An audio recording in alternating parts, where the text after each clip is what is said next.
चलिए। मनोज जी, आप कल के इवेंट में भी थे और यस सर। आपकी जो सबसे जबरदस्त लर्निंग रही उससे ही शुरू करेंगे और आज हम ओके। उसको और आगे बढ़ाएंगे। तो आपकी हाँ, सबसे जबरदस्त लर्निंग पब्लिक स्पीकिंग से संबंधित कल क्या रही थी, आप सबके साथ शेयर करें। मेरा जो सबसे वीक पॉइंट मैं अब तक के फेस कर रहा था ना कि नर्वसनेस वाले, तो नर्वसनेस के लिए मेरे को अपने दो तीन चीज पे काम करना है। एक तो कॉन्फिडेंस के साथ में मुझे अपनी बात रखनी है। नर्वसनेस के लिए एक आपने बताया था वॉक टू टॉक, वो वाला उसको अप्लाई किया आज सुबह ही। तो ये दो चीज, और भी पाँच छह पॉइंट और लिखे हैं, बट ये दो चीज आज का मैंने जो वीडियो बनाया तो उससे बहुत कॉन्फिडेंस आया है सर। हम्म। अच्छा, कल एक बात हुई थी कि किसी भी टॉपिक पर अगर हम्म, आपको बात करनी है उसमें डेटा बहुत ज्यादा है, तो हाँ। डेटा को हमें कुछ शक्ल देनी है। कौन सी शक्ल देनी बहुत ही सिंपल है, आप सभी को मैं बताना चाहूंगा। है? अमोल सर, पूरी टीम, मतलब सर ने ना एक चीज ये बताई थी, स्टोरी टेलिंग वाला। हम्म। स्टोरी टेलिंग वाले से डेटा हमें सामने वाला कितना भी जो बताता है ना, हमें सारे डेटास याद रह जाते हैं। स्टोरी टेलिंग वाला जो सर ने स्टाइल बताया था वो लाजवाब था सर। अगर वो रिकॉर्डिंग भी होगी ना तो हम ग्रुप पे डाल देंगे, सो देट अपने बिल्कुल। सभी मेंबर्स ये जो 3 दिन का सेशन मिस किए हैं ना, एक बार ये रिकॉल कर लेंगे तो आगे कंटिन्यू लाइव में ये बहुत अच्छे से पकड़ सकेंगे उन चीजों को। तो चलिए, आपकी बात को ध्यान में रखते हुए मैं उसी जगह से शुरू करता हूं जिस पॉइंट ऑफ रेफरेंस पे आप बात कर रहे हैं कि स्टोरी टेलिंग वाली वो वाली जो चीज आपने सिखाई है, बताई है, एक बार सबके सामने हो जाए। ठीक है। क्या बात, सही है, बिल्कुल सर, चलिए, बिल्कुल। करते हैं। देखिए दोस्तों, मेरा ये मानना है, बैंकिंग क्षेत्र में मैं काम कर रहा हूं विगत 13 वर्षों से। और 12 वर्षों से जो मेरी बैंकिंग चल रही थी और विगत 1 वर्ष में जो बैंकिंग मेरी चल रही है, दोनों में जमीन आसमान का अंतर आया है। और अगर किसी एक वजह से आया तो वो है मेरी स्टोरी टेलिंग स्किल्स की वजह से। और यही कल के डे 3 वाले इवेंट में हम लोगों ने डिस्कस किया था कि किस तरह से आप स्टोरी टेलिंग सीखकर अपने स्पीच को, अपने प्रेजेंटेशन को, अपनी पब्लिक स्पीकिंग को, अपने वन टू वन कॉन्वर्सेशन को, अपनी सेल्स पिच को कैसे 10x इंप्रूव कर सकते हैं। मैंने ये बात करी थी कि आपको ये मालूम होना चाहिए कि अगर आप फैक्ट्स को, डेटा को एज इट इज अगर प्रेजेंट कर रहे हैं तो उसकी रिटेंशन में, और किसी फैक्ट या डेटा को अगर आप स्टोरी के फॉर्म में प्रेजेंट करते हैं तो उसकी रिटेंशन में, उसके एक्सेप्टेंस में कितना अंतर होता है। तो अगर हम नंबर्स की बात करें तो ये नंबर जो है 22 टाइम्स का होता है, 22 गुना ज्यादा। ठीक है। अब आप कहेंगे कि हम कैसे मान लें आपकी बात को फैक्ट की तरह रख दिया, डेटा को डेटा की तरह रख दिया, और फैक्ट को, डेटा को अगर हमने इंटरवाइन कर लिया स्टोरी फॉर्म में, तो कैसे 22 टाइम्स रिटेंशन ज्यादा होता है, कैसे 22 टाइम्स अटेंशन ज्यादा होता है। तो अभी हम इस चीज को इस लाइव प्रोग्राम में समझेंगे। तो शुरू करते हैं। मैंने एक डेमोन्स्ट्रेशन दिया था अपने ही बैंक से संबंधित, जिससे कि आप सभी लोग उसको रिलेट कर सकें कि कैसे इसको रियल लाइफ में भी इस्तेमाल किया जा सकता है। मैं किसी और की कहानी इसलिए नहीं बता रहा क्योंकि हर व्यक्ति जो मेरे से जुड़ा हुआ या मुझे जानता है, अगर मैं अपनी रियल लाइफ की एग्जाम्पल को आपके सामने रखता हूं तो फिर उनके लिए बहुत आसान हो जाता है रिलेट करना कि किस तरह से वो अपनी लाइफ में भी इसको इम्प्लीमेंट कर सकते हैं। देखिए, अभी भी लोग जो है ज्वाइन कर रहे हैं, मैं नहीं चाहता था कि कोई मिस करे, लेकिन थोड़ा सा समय अगर वेस्ट करते हैं तो देखिए किस तरह से रिदम बिगड़ता है। एनीवे, कोई बात नहीं। मैं अपनी बैंक में बैठकर एक इंश्योरेंस के प्रोडक्ट को लोगों के सामने में रख रहा था। काफी संख्या में भीड़ थी, ग्रामीण जनसंख्या थी।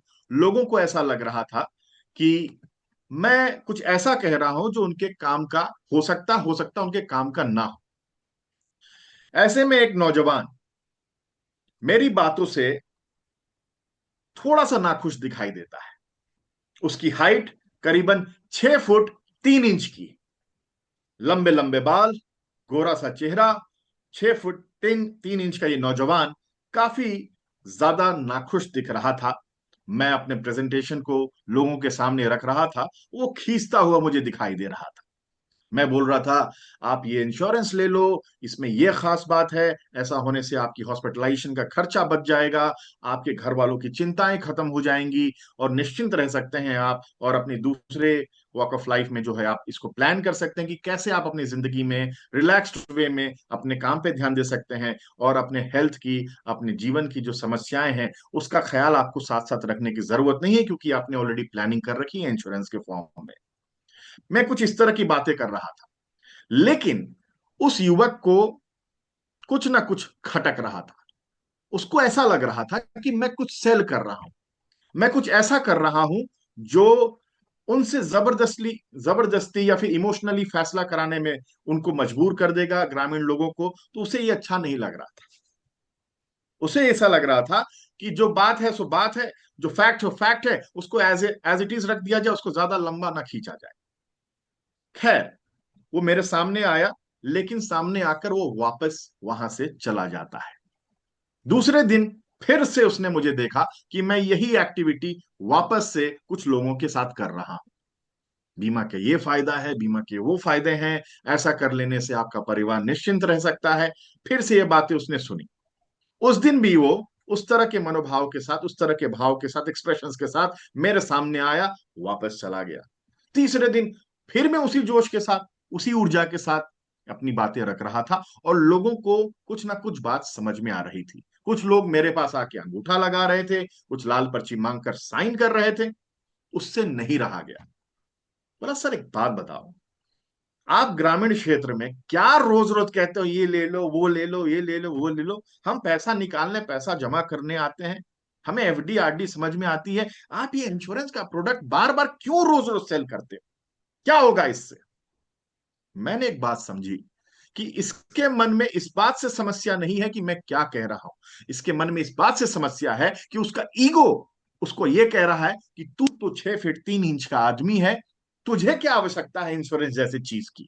तू गांव में रहता है, शुद्ध खाना खाता है, शुद्ध दूध पीता है, और ताजी ताजी सब्जियां लेता है, फिर तुझे कौन सी बीमारी होगी, तेरे जीवन पे क्या परेशानी आ सकती है? इन बातों का कुछ ना कुछ उसके मन में पशुपश चल रहा था, और वो मेरे से जब पूछता है, काफी झल्लाता हुआ पूछता है कि सर अब ये समझ में नहीं आता, आप रोज रोज ये क्यों कर रहे हो? मैंने उससे एक सिंपल सी क्वेश्चन पूछा। मैंने उससे पूछा कि दोस्त, अपने ऊपर दिन भर में कितना खर्च कर देते हो? उसने बोला, सर दोस्तों के साथ चाय पानी अगर करनी है तो 150, 200, 250 रुपए खर्च हो जाते हैं, और अगर कभी लाल पानी ले लिया तो यही खर्चा 1,500, 2,000 का हो जाता है। मैंने बोला क्या बात है, मतलब आप अच्छे संपन्न घर से हो? बोला हाँ सर, ईश्वर की कृपा से सब कुछ है, और कोई तकलीफ नहीं है। ठीक है, फिर क्या होता है? मैंने कहा, जब तुम अपने ऊपर 150, 200 रुपए रोज खर्च कर देते हो, तो एक काम मेरे कहने पे करोगे क्या? उसने कहा क्या करूं बताओ। मैंने कहा, 5.25 रुपए का इन्वेस्टमेंट अपने ऊपर और बढ़ा लो। उसने कहा इससे क्या होगा? मैंने ये कहा कि जब इतना सारा खर्चा कर ही रहे हो, तो 5.25 रुपए का खर्चा नहीं, इन्वेस्टमेंट बढ़ा लो। इससे क्या होगा मैं तुम्हें बतलाता हूं। फिर से मैंने वो सारी चीजें उसको भी ब्रीफ करी जो मैं लोगों को कर रहा था। जब वो जाने लगा, तो मैंने कहा क्या मैं आपका साइन इस पे ले लूं, लाल पर्ची पे? उसने कहा ठीक है सर ले लो। फटाफट उसने लाल पर्ची पे एक साइन करा, और फिर जाने लगा। फिर मुझे मैंने उसे रोककर 2 साइन और करवाए, एक 20 रुपए के लिए और एक 436 रुपए के लिए। ठीक है, एक का खर्चा मैंने उसको बताया था 5.25 रुपए प्रतिदिन का, मतलब कि साल भर में 1999 रुपए के आसपास। दूसरा खर्चा 20 रुपए का, तीसरा खर्चा 436 रुपए का। 436 रुपए में 2 लाख रुपए का जीवन बीमा, 20 रुपए में 2 लाख रुपए का दुर्घटना बीमा, और 1,999 रुपए में स्वास्थ्य बीमा प्लस 20 लाख रुपए का एक्सीडेंटल बीमा। ये सब चीजें मैंने उसको समझाकर उसके साइन करवा लिए, और वो वहां से चला गया। ये क्रम लगातार चलता रहा, और कुछ दिनों के बाद, कुछ दिनों नहीं कुछ महीनों के बाद, एक महिला मेरे सामने आती हैं और कहती हैं कि बेटा जरा इस पासबुक में एंट्रियां जो है देख लो कि मेरे इस खाते में कितने पैसे हैं। तो जब मैंने देखा, उस पासबुक की डायरी पर नाम किसी लड़के का था। तो मैंने पूछा ये तो आपका है नहीं। बोला हाँ ये मेरे बेटे का है, जरा देख के बताओ कि इसमें बैलेंस कितना है। जब मैंने बैलेंस चेक करा तो 2 रुपए 30 पैसे का बैलेंस उस खाते में था। मैंने पूछा आप क्यों इसको चेक करवा रही हैं? उन्होंने कहा बेटा हुआ क्या है, मेरी खेत भी बिक सकती है, मेरी रकम भी बिक सकती है, मैं बहुत परेशान हूं, इसके पिताजी भी नहीं है और ये भी गुजर गया है। मैंने पूछा कौन? बोला ये जिसकी आप पासबुक देख रहे हो वो मेरा बेटा था, सड़क दुर्घटना में उसकी मृत्यु हो गई है। मैं बहुत, मेरे चेहरे पे भी थोड़ी सी परेशानी की शिकन आई कि उनकी ज्यादा उम्र नहीं होगी, करीबन वो 45 साल की रही होंगी। मैंने बोला ठीक है, तो आप मेरे से क्या मदद चाहती हैं? तो उन्होंने कहा कि अगर इसके खाते में कुछ पैसे होते तो मैं सोचती कि फिर उस पैसे का इस्तेमाल करके जो इसने कर्ज ले रखे थे। मतलब कैसा कर्ज? कहा कि बेटा ये आईपीएल करके कुछ है, उसमें इसने सट्टा खेला था, 7 लाख रुपए का खर्चा इसने किया था और उसके ऊपर ब्याज भी बहुत सारा चढ़ गया है। लोग मेरे घर पे आ रहे हैं, कह रहे हैं पैसे दो, नहीं तो जमीन सस्ते में बेच दो, रकम सस्ते में बेच दो। और मैं परेशान हूं, मैं करूं क्या? इसके पापा भी नहीं है और मैं ज्यादा पढ़ी लिखी हूं नहीं, मैं क्या करूं? बस जमीनी सहारा है, वो भी बेच दूंगी तो फिर मैं कैसे जीऊंगी? मैंने कहा कोई बात नहीं। तो एज ए बैंकर मेरे अंदर में एक आदत है, कोई भी अगर कस्टमर आता है और उसके साथ कुछ परेशानी है तो मैं उसका खाता खंगालता हूँ 1 1.5 साल का। तो जब मैंने उस खाते को भी खंगाला तो मैंने ये पाया कि उस खाते में 24 जून 2024 को एक ट्रांजेक्शन हुआ था जिसमें 3 एंट्रीज मुझे विड्रॉल की दिखाई दे रही थी। एक थी 20 रुपए की, एक थी 436 रुपए की और एक थी 1999 रुपए की। उस क्षण मेरे चेहरे पे थोड़ी सी मुस्कुराहट आई। वो देखकर वो चौंक सी गई और पूछी कि मुस्कुरा क्यों रहे हो, क्या बात है? मैंने कहा कुछ नहीं माता जी, आप एक काम करें तो मैं आपकी थोड़ी मदद कर सकता हूँ। उन्होंने बोला क्या करना हो? मैंने कहा इसके मृत्यु का कोई प्रमाण पत्र है क्या? उन्होंने बोला हाँ, पंचायत ने दिया तो था। मैंने उनसे पूछा क्या पोस्टमार्टम रिपोर्ट भी है? बोली हाँ। तो मैंने बोला बड़ी अच्छी बात है, तो आप ये मृत्यु प्रमाण पत्र और पोस्टमार्टम लेके रिपोर्ट लेकर आप मेरे से मिलो। वो जाती हैं, पंचायत की सहायता लेती हैं, 4 5 दिनों के बाद वापस आती हैं। और उन्होंने जब मुझे वो दिखाया तो बोला निश्चिंत रहें, अब आपको अपना खेत नहीं बेचना पड़ेगा। बोले कैसे? बोला कि 1 महीने का इंतजार करना पड़ेगा। वो सारे कागज मैंने लिए, उनको प्रोसेस किया और उसके बाद जब मैंने उनको 1 महीने 1.25 महीने के बाद बुलाया तो उनके खाते में हमें 24 लाख रुपए ट्रांसफर करने थे।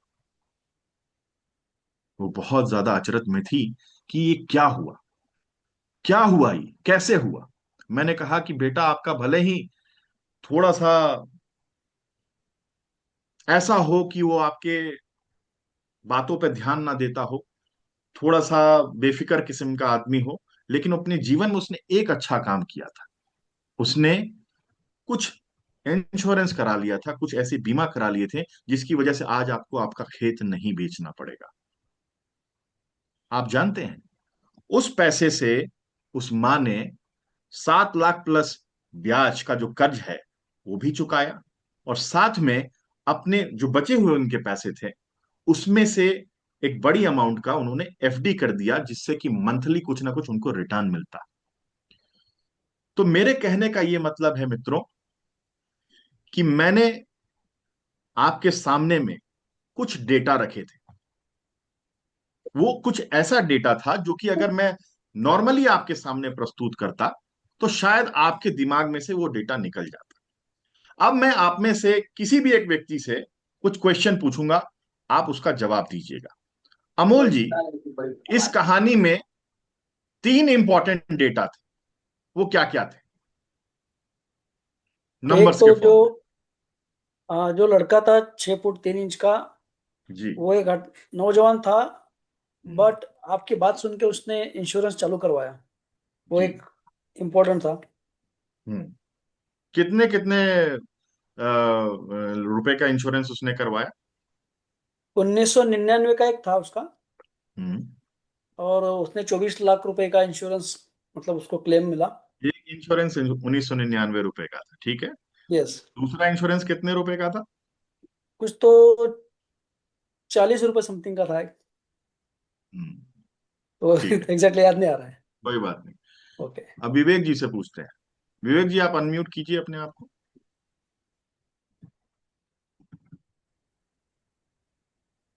सर मैं जी। सबसे लास्ट में इस विषय पे बोलना चाहता हूँ। अच्छा ठीक। चलिए मैं डॉक्टर साहब से पूछता हूँ। डॉक्टर साहब, कितने कितने इंपॉर्टेंट जो भी इसमें डेटास थे, उसमें से कौन कौन से डेटा आपको याद है, ये जो कहानी मैंने आपके सामने रखी। में 3 इंश्योरेंस निकाले थे। एक तीन इंश्योरेंस निकाले थे, ठीक है। कितने कितने अमाउंट का था वो इंश्योरेंस? एक 5 रुपए 40 पैसे, एक 436 रुपए और एक 1999। हम्म। और उसमें 20 लाख का उनको ये था, एक्सीडेंटल कवर था। हम्म। एक 5 लाख का स्वास्थ्य बीमा था। हम्म। और इसमें फिर पासबुक में जब आपने बताया एंट्री थी 2 रुपए 36 पैसे की। हम्म। साथ में उस गौरव पे आनंद जी, बहुत बहुत सात धन्यवाद। 7 लाख रुपए का इन पे मैं हर्षु जी लोन। बोल रहा हूँ। अच्छा सर, अब कैमरा ऑन कर लें सर। कैमरा मेरा नेट स्लो है सर, इसलिए अच्छा मैं अच्छा, नहीं कर पाए। कोई बात नहीं सात जी। लाख कोई रुपए बात नहीं, का लोन आपका था। ये प्लान बहुत बेहतर रहा। जी। धन्यवाद धन्यवाद सर, मैं आपके जी साथ राठौर हूँ। साहब, आप बताएं, आपको कौन कौन सा डेटा याद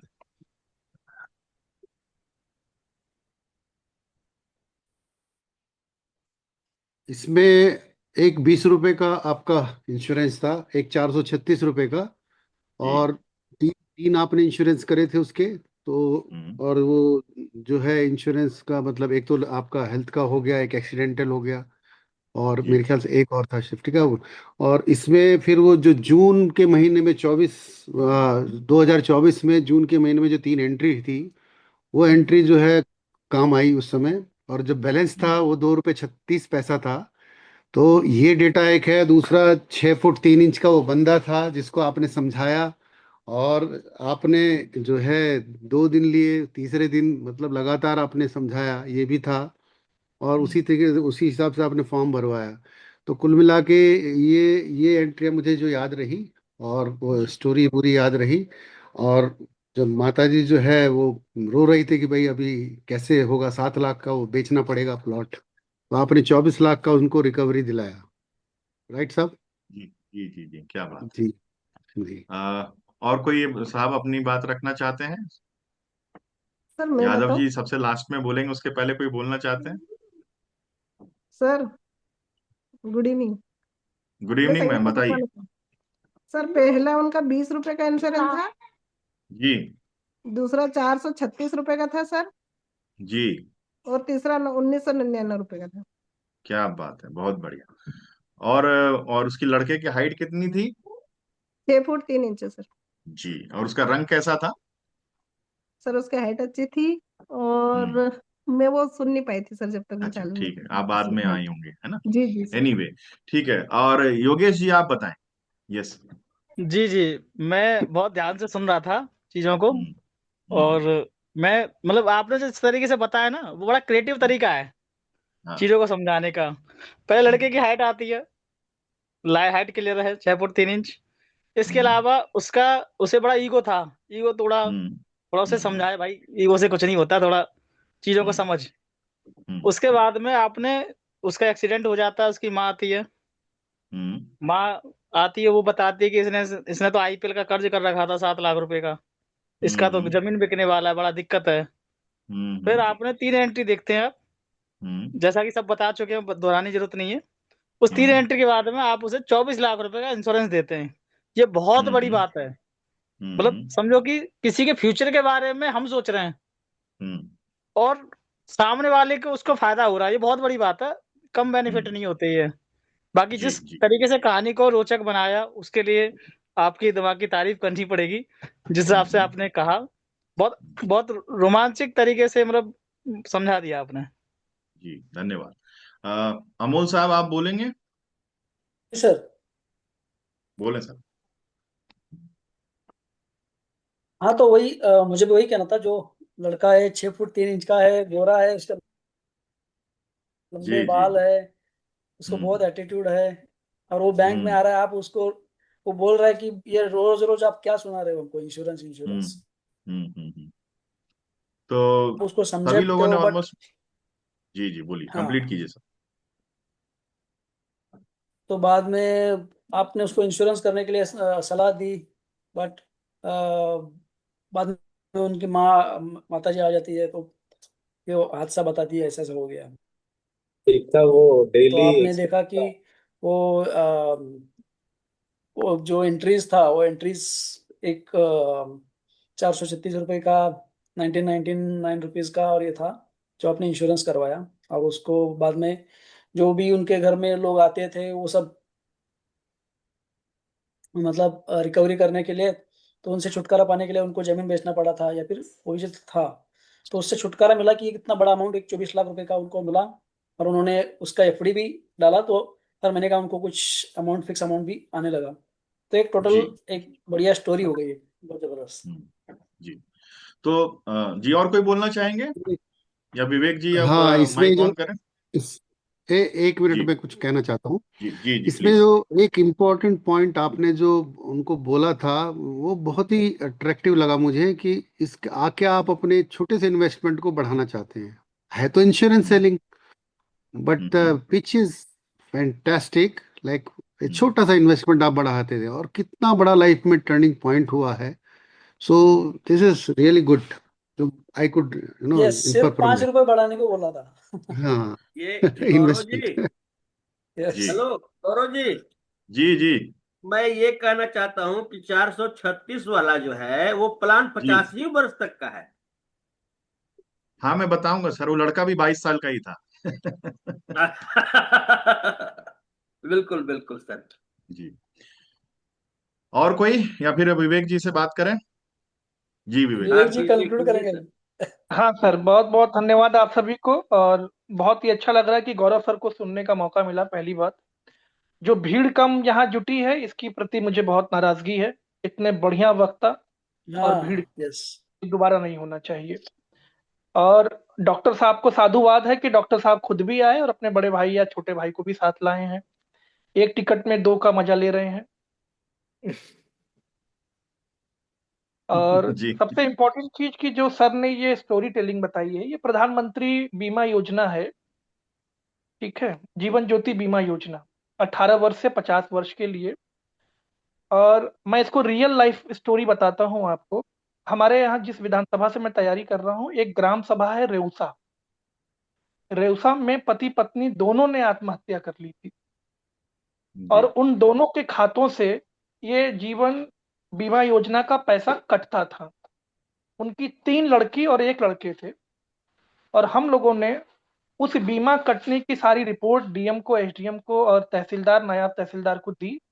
और उसकी वजह से आज तीनों बच्चे, जब तक वो बालिग नहीं हो जाएंगे तब तक उनको वो पैसा मिलेगा पढ़ाई लिखाई का और उनके रहने का। ये भारत सरकार की बहुत अच्छी योजना है।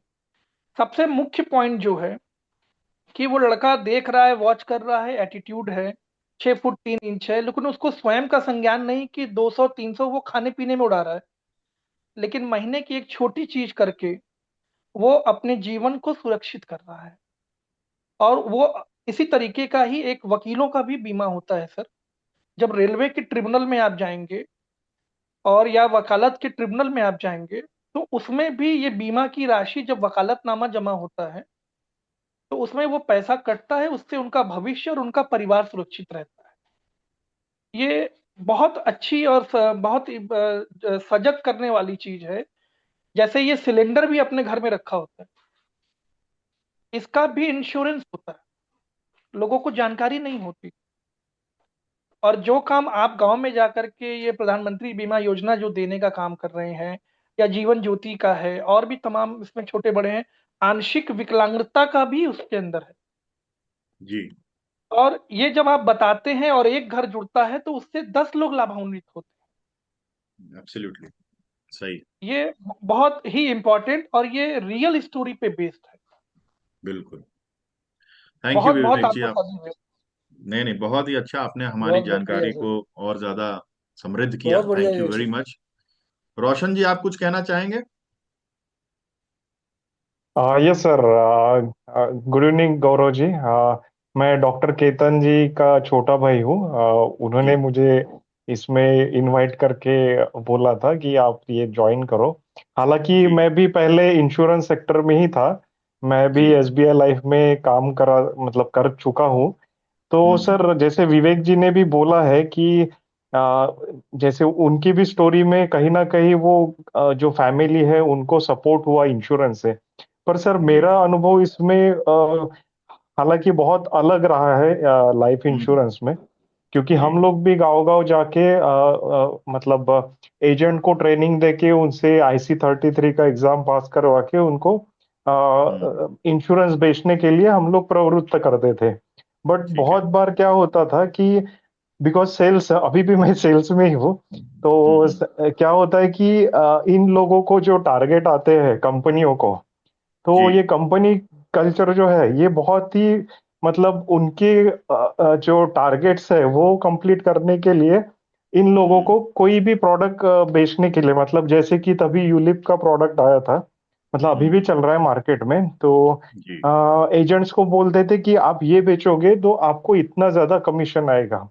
तो हम्म। सेल्स वाले क्या करते थे कि उनका जो कमीशन है, मतलब मैं कहाँ से ज्यादा कमाई कर सकता हूँ, तो वो बेसिस के जी। ऊपर कस्टमर की जो रिक्वायरमेंट है उनको ना समझते हुए वो लोग ये पॉलिसी चिपका देते थे। मतलब हालांकि मैंने एक लाइव ये भी देखा था, मैं खुद मेरे मैनेजर के साथ गया था।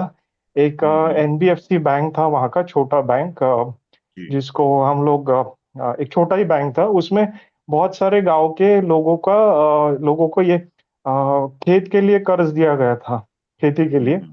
तो हम्म। उन्होंने बोला कि जितनी भी फाइलें लेके आओ जिनको आपने कर्ज दिया हुआ है उन सबको हम्म। ये यूलिप वाला पॉलिसी चिपका दो। तो मतलब क्या हम्म। है कि इनका टारगेट भी हो जाएगा एंड हम्म। पैरेलली मतलब अभी किसी का रिक्वायरमेंट रहे ना रहे, तो ये मुझे है ना सर, ये अवेयरनेस जो है इंश्योरेंस प्रोडक्ट में ये बहुत ही जी। मतलब गांव लेवल पे इतना ज्यादा नहीं है। मतलब सही। कुछ केसेस में मेरे पास ऐसे भी आए थे, एक रिक्शा वाला था, उसको बेटी की शादी करनी थी एंड हम्म। उसको भी ये यूलिप वाला कोई तो भी एजेंट ने प्रोडक्ट चिपका दिया था। तो उसमें क्या हुआ कि जब उसको शादी करना था उसने कुछ 5 साल उसमें इन्वेस्ट किए थे। जब भी हम्म। इन्वेस्ट किया था मार्केट बहुत अप में था, और जब भी हम्म। उसको जरूरत थी तब मार्केट बहुत नीचे आया हुआ था। उसका 50,000 जी। का इन्वेस्टमेंट पैंतीस जी। हजार पे आ गया था। वो लिटरली गाली दे के ऑफिस में हम्म। निकल गया। तो और एक बंदा था जिसका 1 लाख कुछ 50,000 कुछ उसने इन्वेस्ट किया था एक ही साल में, बट उस वक्त मार्केट बहुत अच्छा था। तो वो जी। इतना खुश हो गया कि मेरा यार पैसा डबल हो गया, मैं तो मतलब मेरे को बहुत सारे सही। पैसे आ गए। तो ये इंश्योरेंस की मैंने जब देखा ना अवेयरनेस, सही लोगों को हम्म। सही तरीके से वो ज्ञान नहीं पहुंच रहा है अभी भी गांव सही। गांव में जो है ना। तो मैं इसलिए बिल्कुल। वो फील्ड से फिर निकल के अभी I am completely into the IT sales. तो हम्म। इंश्योरेंस से मैं निकल के अभी यहाँ पे रेडिंगटन में अभी मैं वर्किंग हूँ as a area sales manager. तो हम लोग जैसे आईटी इंफ्रास्ट्रक्चर में जो स्टोरेज लगता है तो हम्म। उसमें आ गया मैं। बट मुझे वो थोड़ा सा कहीं ना कहीं ये लगा था, इसीलिए मैंने इंश्योरेंस फील्ड फिर छोड़ दिया। ठीक से, हालांकि ठीक मैं से, हूँ थैंक तो यू। सेल्स। यस। जी। जी। Yes, thank you thank sir. You Roshan ji, आपने इंश्योरेंस सेक्टर से संबंधित जो रियलिटीज हैं उसको यहाँ पे उजागर किया। लेकिन इस प्रेजेंटेशन में ये उद्देश्य नहीं है कि हमें इंश्योरेंस करना चाहिए कि नहीं करना चाहिए। यस। ये इस टॉपिक पे हम लोग अभी नहीं जाएंगे। हमारा जो फोकस है आज वो ये रहने वाला है कि हम फैक्ट्स को, डेटा को एज इट इज अगर प्रेजेंट करते हैं और उसको अगर स्टोरी फॉर्म में प्रेजेंट करते हैं तो दोनों डिलीवरीज में इफेक्टिवनेस में कितना अंतर आ जाता है। तो मैंने एक चीज डेमोन्स्ट्रेट करी और मैं आपको बताना चाहता हूं कि ये जो तीन प्रोडक्ट्स हैं ये पीनट्स हैं किसी ग्रामीण व्यक्ति के लिए भी, वो बीड़ी पान सिगरेट पी के गुटखा खा के इतना वो वेस्ट कर देता है। ठीक है। मैं आपको बताऊं उस गांव में इंश्योरेंस का कोई चलन नहीं था। ठीक है। सिर्फ ये कहानी मैं रोज सुना सुना कर उस गांव के करीबन 25% पॉपुलेशन को मैंने फुल्ली इंश्योर्ड कर दिया है इन दोनों योजनाओं से। 20 रुपए, 436 रुपए, और साथ में करीबन 12 से 15% लोगों ने 1999 वाला वो बीमा जो हमारी बैंक के माध्यम से थर्ड पार्टी प्रोडक्ट जो है शुरू किया गया है, जिससे कि अफोर्डेबिलिटी जो है हेल्थ इंश्योरेंस की बढ़ जाए, लोगों को लगे कि इसको रखना चाहिए। तो मेरे कहने का मतलब है, चूंकि मैं ये स्टोरी इसको मैंने मास्टर किया और एज इट इज इसको मैंने प्रेजेंट करना शुरू किया, तो इससे क्या हुआ कि लो टिकट सेल्स जो है मेरी ब्रांच से जो नहीं हुआ करते थे, बिल्कुल उसको ग्रांटेड लिया जाता था कि कोई कराए या ना कराए क्या फर्क पड़ता, हमको तो हाई टिकट पे फोकस करना चाहिए। इससे हुआ क्या कि सोशल इंपावरमेंट भी हुआ, सोशल सेफ्टी नेटवर्क भी तैयार हो गया, और लोगों को ऐसा लगने लगा कि हमारी जो बैंक है उनकी हितैषी बैंक है। क्यों? क्योंकि ऐसी बहुत सारी योजनाएं आती हैं चली आती हैं, हाई टिकट नहीं है तो कोई ध्यान नहीं देता है। तो लोगों को हमने ग्रास रूट लेवल पे भी बैंक से जोड़ने का एक काम किया कि इतने सस्ते में भी हमारा भला हो सकता है। इसका मतलब ये राष्ट्रीयकृत बैंक जो है हमारे फायदे के लिए है। लोगों की अवेयरनेस बढ़ी और लोगों का रुझान बढ़ा, और आप यकीन मानिए उस ब्रांच में हमारी डिपॉजिट्स जो है एक साल में 25% बढ़ गई। डिपॉजिट के लिए हम अकाउंट खोलने नहीं गए घरों में, हम डिपॉजिट के लिए गाड़ियों पे प्रचार नहीं कर रहे थे, हमने बस लोगों को बेस्ट अपना जो है देने का प्रयास किया। उनके पीपीएफ खाते खुलवाएं, उनके ये नो फ्रिल अकाउंट्स में इस तरह के बीमा करवाए, तो लोगों को लगा कि हमारा फायदा कम पैसे में भी ये बैंक करवा सकती है। और धीरे धीरे वर्ड ऑफ द माउथ कि ये बैंक अच्छी है, इसकी सेवा अच्छी है, हमारी बैंक के डिपॉजिट्स में, एडवांसेस में बहुत ज्यादा इजाफा हुआ। तो मेरे कहने का ये मतलब है कि अगर हम फैक्ट्स और डेटा को स्टोरी में वीव करके प्रेजेंट करते हैं तो अपने फैक्ट और डेटा की रिटेंशन बहुत ज्यादा बढ़ जाती है। इनफैक्ट स्टैनफोर्ड यूनिवर्सिटी की रिसर्च है कि 22 टाइम्स रिटेंशन जो है बढ़ जाता है। जैसा कि आपने इस प्रेजेंटेशन में देखा भी, मोर और लेस सभी ने इतने सारे डेटा बताए जो शायद अगर मैं डायरेक्ट बता देता तो कई सारे लोग मिस कर सकते थे। लेकिन ये मैं दावे से कह सकता हूं कि इस इवेंट के बाद भी ये स्टोरी बीमा से संबंधित कई सारे लोगों के दिमाग में काफी दिनों तक रहने वाली है। आप लोग अगर अग्री करते हैं तो फिर चैट में यस लिख सकते हैं। मेरा पॉइंट बस इतना था कि अपने फैक्ट और डेटा को स्टोरी में वीव करके प्रेजेंट कीजिए, और आप अगर लोगों से कनेक्ट करना चाहते हैं, लोगों के साथ में एक बॉन्डिंग डेवलप करना चाहते हैं, तो आपको definitely it will pay dividends to you if you invest your energy into carving some beautiful stories. आपको इसका बहुत ज्यादा फायदा होने वाला है। इसलिए कभी भी स्टोरी की क्षमता को अंडर एस्टिमेट मत कीजिएगा। मैं आपको बता रहा हूं, दुनिया के जितने बड़े लीडरान हैं, जितने भी बड़े जो बहुत ही मतलब लोकप्रिय हैं, उनके अंदर में कितना नॉलेज है, कितना कंटेंट है, ये तो मुझे मालूम नहीं, लेकिन उनके अंदर में जो स्टोरी टेलिंग एबिलिटी है, चाहे वो बराक ओबामा हो, हमारे नरेंद्र मोदी जी हो, या विश्व के कोई भी बढ़िया नेता, अगर आप एक चीज कॉमन देखेंगे, वो सभी के सभी बहुत अच्छी स्टोरी, बहुत बढ़िया इमोशन जो है इग्नाइट कर पाते हैं अपने कथनों से। तो अगर आपको अच्छा स्पीकर बनना है, अपनी एक्सेप्टेंस बढ़ानी है, तो आपको लोगों को इमोशनली कनेक्ट करना आना चाहिए। इमोशन को इन्वॉल्व करने से ये जो बिल्कुल बोरिंग से डेटा है ना, वो भी लोगों को याद हो जाते हैं। तो कोशिश हमें ये करनी है कि हमको स्टोरी की एक बैंक बनानी है। आप अलग अलग कॉन्टेक्स्ट में अपनी स्टोरी की बैंक्स बनाना शुरू कीजिए। ये मैंने आपको एक छोटा सा एग्जांपल दिया था। आप जिस भी फील्ड ऑफ एंडेवर में आप काम कर रहे हैं, उस फील्ड से रिलेटेड, किसी सक्सेस स्टोरी से रिलेटेड, किसी कस्टमर की जर्नी से रिलेटेड एक स्टोरी ऐसी बनाओ जिससे कि सामने वाला जब उसको सुने तो उसको लगे कि ये तो मेरे काम का भी है, क्योंकि मैं इससे रिलेट कर पा रहा हूं। फीचर्स सेल नहीं करते हैं दोस्त, कभी भी फीचर्स किसी प्रोडक्ट के, किसी सर्विस के सेल नहीं करते हैं, स्टोरीज जो हैं सेल कर जाती हैं। तो इस पे ध्यान दीजिए। आज हम लोग क्या करने वाले हैं इस सेशन में, सबसे महत्वपूर्ण बात मैं आपको बताना चाहता हूं कि आज के सेशन में हम ये करने वाले हैं, ये जानने वाले हैं कि ऐसा क्या करें जिससे किसी भी तरह की पब्लिक के सामने में, किसी भी पावरफुल व्यक्ति के सामने भी हम बिल्कुल बेखौफ होकर, बिना चिंता के अपने आप को प्रेजेंट कर सके। और इसको शुरू करने से पहले मैं आपसे यह पूछना चाहता हूं कि ऐसी कौन सी चीज है जो आपको किसी भी मंच पर आने से रोकती है। वो कोई एक कारण आपको जो भी लगता है वो आप कमेंट बॉक्स में लिख डालिए, वो कुछ भी हो सकता है। क्यों आपको मंच पर जाने से, क्यों आपको किसी नए पावरफुल व्यक्ति से बातचीत करने में, क्यों आपको अपनी बात को सही ढंग से बड़े क्राउड के सामने रखने में दिक्कत आती है, उसके कारण जो है आप यहां पे चैट बॉक्स में लिखना शुरू करें।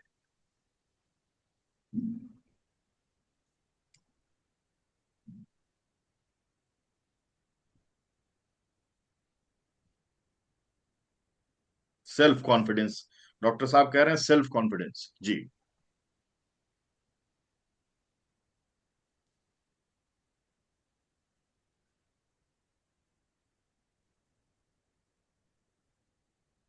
Fear of going wrong words, अच्छा ठीक है। फियर टू एक्सप्रेस, ठीक है।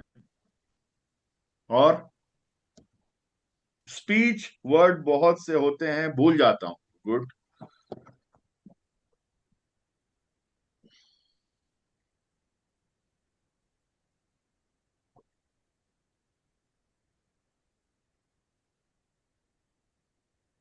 लैक ऑफ वोकेबलरी, अच्छा। और भी लोग लिखें, जिसको जो चीज लगती है वो लिख डाले।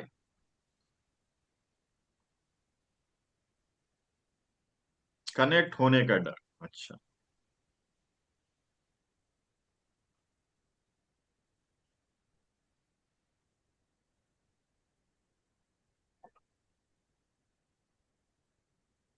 कुछ तो लोग कहेंगे, हो सकता है अच्छा भी कह दे, लेकिन ऐसा अक्सर कम होता है मन में कि ऐसा लोग कहेंगे, है ना।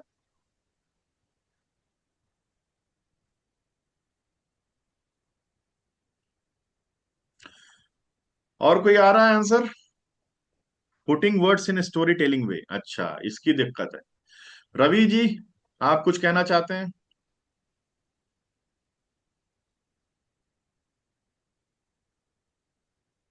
संगीता जी, आप कुछ कहना चाहती हैं, लिखना चाहती हैं?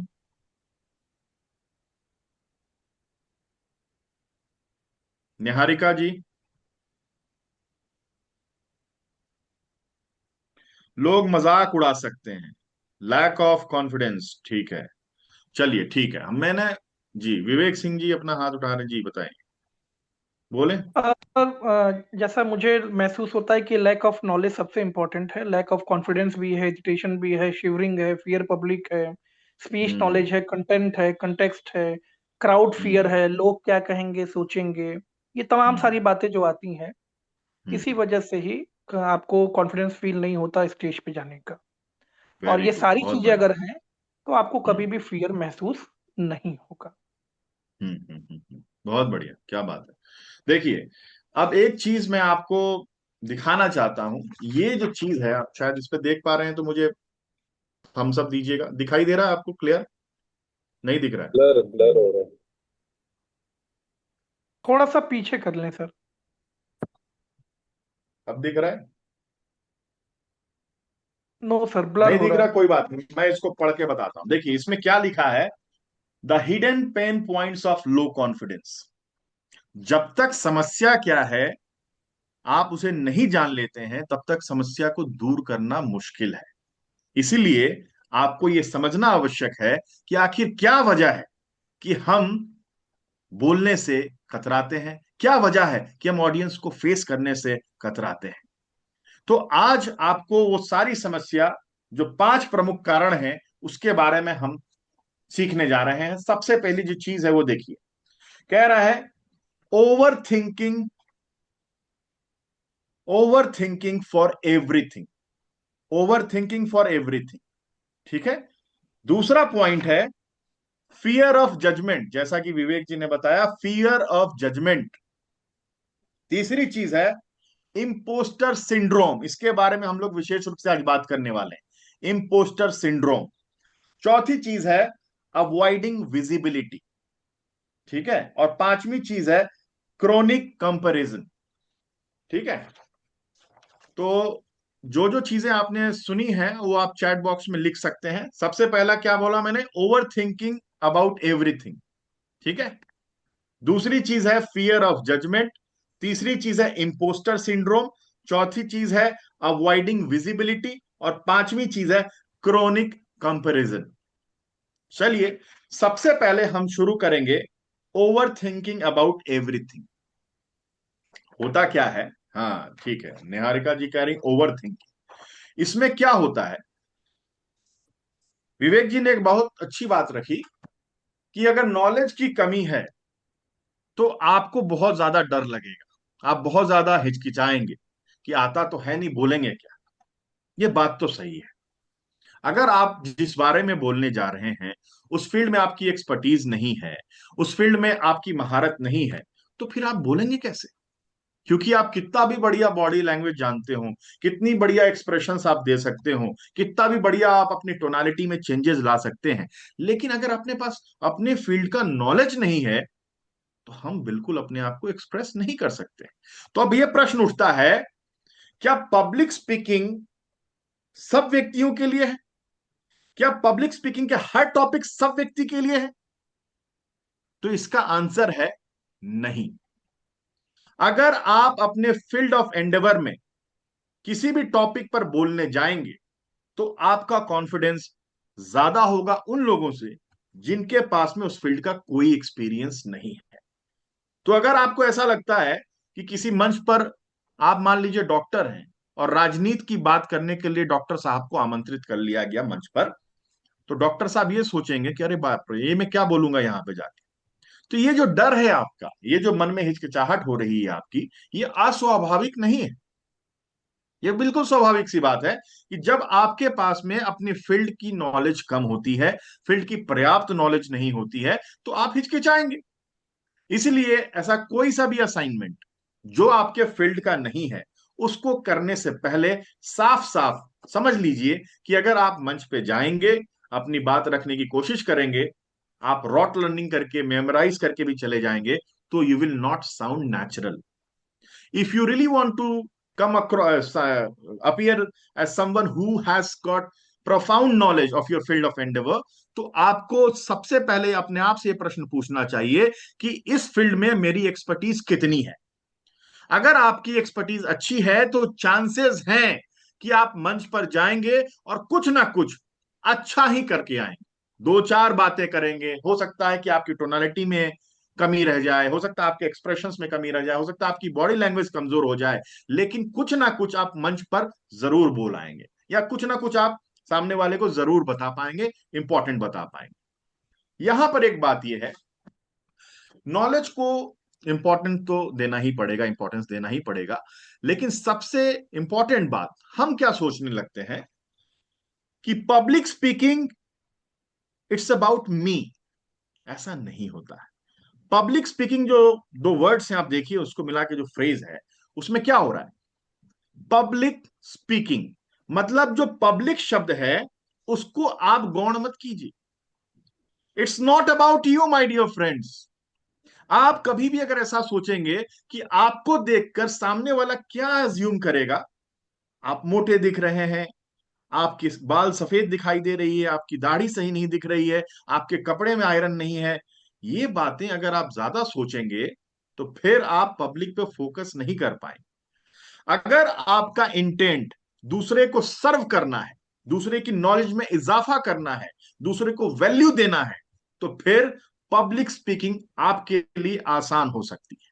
तो सबसे पहली बात, ओवर थिंकिंग वाली जो बात मैंने रखी थी पहले पॉइंट में, आपको अपने अपीयरेंस के बारे में, अपनी आवाज के बारे में, अपनी टोनालिटी के बारे में, अपने अपने एक्सप्रेशंस के बारे में, अपने बॉडी लैंग्वेज के बारे में ज्यादा एम्फेसाइज नहीं करना है अपने मन में। आपके मस्तिष्क में ये जितना सेल्फ टॉक चलता रहेगा, अरे मैं कैसा दिख रहा हूं, मैं इंप्रेशन जमा पाऊंगा कि नहीं जमा पाऊंगा, यहां मिस्टेक हो जाती है। मैंने आपसे कहा कि public speaking is not about you, it's about the public you are speaking to. तो कभी भी आप ये ध्यान रख के जाएंगे मंच पर, या किसी रूम को एड्रेस करेंगे, या वन टू वन कॉन्वर्सेशन करेंगे, कि मेरे सामने वाले ऑडियंस के लिए मेरे पास क्या है। जब आपके अंदर में यह भावना होती है कि मुझे उसको कुछ ना कुछ देना है, तो फिर आपके लिए पब्लिक स्पीकिंग आसान हो जाती है। कभी भी अगर आपके माइंड में यह चल रहा है कि नहीं नहीं, पब्लिक तो मेरे बारे में सोचने आई है कि मैं क्या बोलने वाला हूं, मैं कैसा दिख रहा हूं, मैं आप कॉन्फिडेंट दिख रहा हूं कि नहीं दिख रहा हूं, तो फिर आपका फोकस पब्लिक पर से हटकर खुद के ऊपर में आ जाता है। और चूंकि आपने ज्यादा रिहर्सल्स नहीं किए हैं, ज्यादा प्रैक्टिस नहीं की है, तो फिर वहां पे आपसे फ्लॉलेस डिलीवरी होने की संभावनाएं क्षीण होने लगती हैं। तो अगली बार से मंच पर आप जब भी जाएंगे, तो सबसे इंपॉर्टेंट बात तो यह है कि उसी फील्ड में आप जाके बात कर सकते हैं जहां आपकी एक्सपर्टीज है। इससे कोई इसको नकारा नहीं जा सकता इस बात को। लेकिन आप जब वहां जाएंगे तो ये मत सोचिएगा कि I am going to impress people, मैं कुछ ऐसा बोलूंगा कि लोग इंप्रेस्ड हो जाएंगे और सोचेंगे कि कितना पावरफुल स्पीकर है। यहां पे मिस्टेक होती है, क्योंकि इतना ज्यादा इंटरनल कैओस हो जाता है कि क्लैरिटी ऑफ थॉट्स जो है आपके पास रह नहीं पाती। आप जो भी सोच के आते हैं, जो भी प्रिपेयर करके आते हैं, वो सब धूमिल हो जाता है। तो अगर आप निश्चिंत होकर आप सामने वाले को पूरे शिद्दत के साथ वैल्यू देने पे यकीन करने लगेंगे कि मेरा काम है लोगों को वैल्यू देना, मेरा काम है लोगों के नॉलेज को एनरिच करना, मेरा काम है उनको कॉन्फिडेंस देना अपनी बातों से, तो फिर आपके लिए ओवर थिंकिंग की जो समस्या है उस पर विराम लग जाएगा। कभी भी मंच पर जाने से पहले आप ये सोचते हैं कि सर बहुत ज्यादा थरथराहट होने लगती है, कारण जानते हैं क्या है?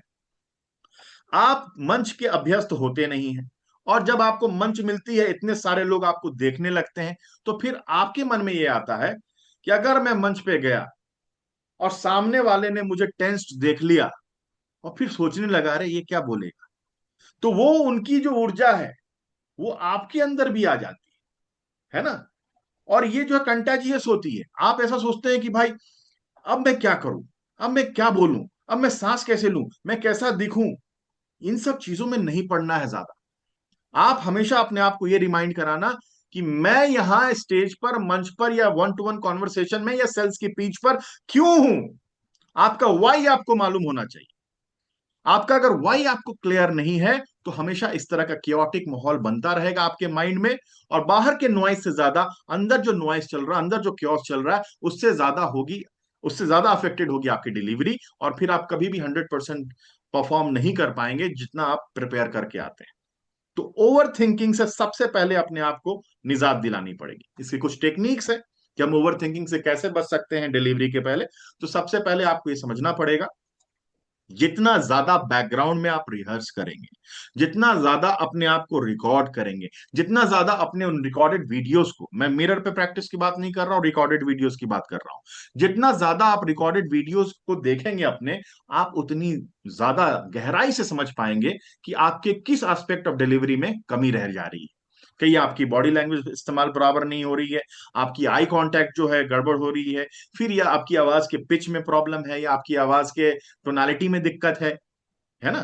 तो ये बातों पे आपको रोज थोड़ा थोड़ा ध्यान देना पड़ेगा, धीरे धीरे, धीरे धीरे। ऐसा नहीं है कि आप जब परफेक्ट हो जाएंगे तो डिलीवरी आपकी अच्छी हो जाएगी। आपको ये चैलेंज लेना पड़ेगा। एक ऐसा काम जो आपको असहज करता है, रोज करना पड़ेगा पब्लिक स्पीकिंग से रिलेटेड।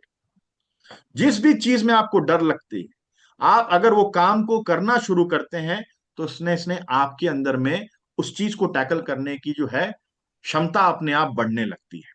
आप अगर ये सोचेंगे मैं परफेक्ट हो जाऊंगा तो वो दिन कभी नहीं आएगा दोस्त।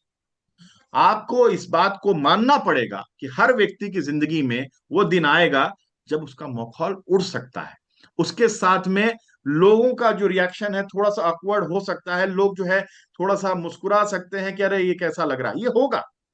लेकिन अगर आप इसको अवॉइड करेंगे तो फिर ये काम आपके लिए और मुश्किल हो जाएगी। तो मैं तो ये कहता हूं कि जितनी जल्दी हो सके बेइज्जती की आलिंगन कर लीजिए आप, क्योंकि जो जितनी जल्दी बेइज्जती को गले लगा लेगा, उसके अंदर से ये डर अपने आप धीरे धीरे खत्म हो जाएगा। अदरवाइज आप इसको और प्रोलॉन्ग करते रहेंगे और वो दिन कभी नहीं आएगा जो परफेक्ट डे हो। इसलिए done is better than perfect any given day, ये याद रखिएगा। आपको रोज कुछ ना कुछ अपने आप को असहज करने वाले मोमेंट्स देने पड़ेंगे, जहां आप अपने कंफर्ट जोन से निकलकर कुछ ना कुछ बेहतर डिलीवरी के लिए प्रयास करोगे। क्या होगा? हो सकता है कि जो आपकी एक्सपेक्टेशन है वो मीट ना हो पाए, हो सकता है कि आपकी डिलीवरी थोड़ी कमजोर हो जाए, हो सकता है कि सामने वाला ये सोचे अरे ये तो तीसरा खां बनने की कोशिश कर रहा है लेकिन इसकी वीडियो में वो बात नहीं है, चलेगा। लेकिन ये सारी जो स्टेजेस हैं ये लर्निंग कर्व है आपके लिए। आप अगर इसके साथ में दोस्ती करते हैं इन बेइज्जती के क्षणों से, यकीन रखिए वो दिन भी आएगा जब आप उन बेइज्जती की कहानियों को भी एक स्टोरी के रूप में तब्दील करेंगे और लाखों लोगों के लिए आप उम्मीदें बन जाएंगे कि भाई इस व्यक्ति ने जो सफर शुरू किया था उसमें ये बिल्कुल जीरो पे था और आज जो है इसकी सिचुएशन जो है काफी इंप्रूव हो गई। तो लाइफ में जितने भी डाउन्स हैं वो सब आपकी स्टोरी बैंक में ऐड होने वाले हैं। इसलिए इन सारे मोमेंट्स को जितनी जल्दी हो सकता है अपनी जिंदगी में आने दीजिए। तभी मजा आने वाला है।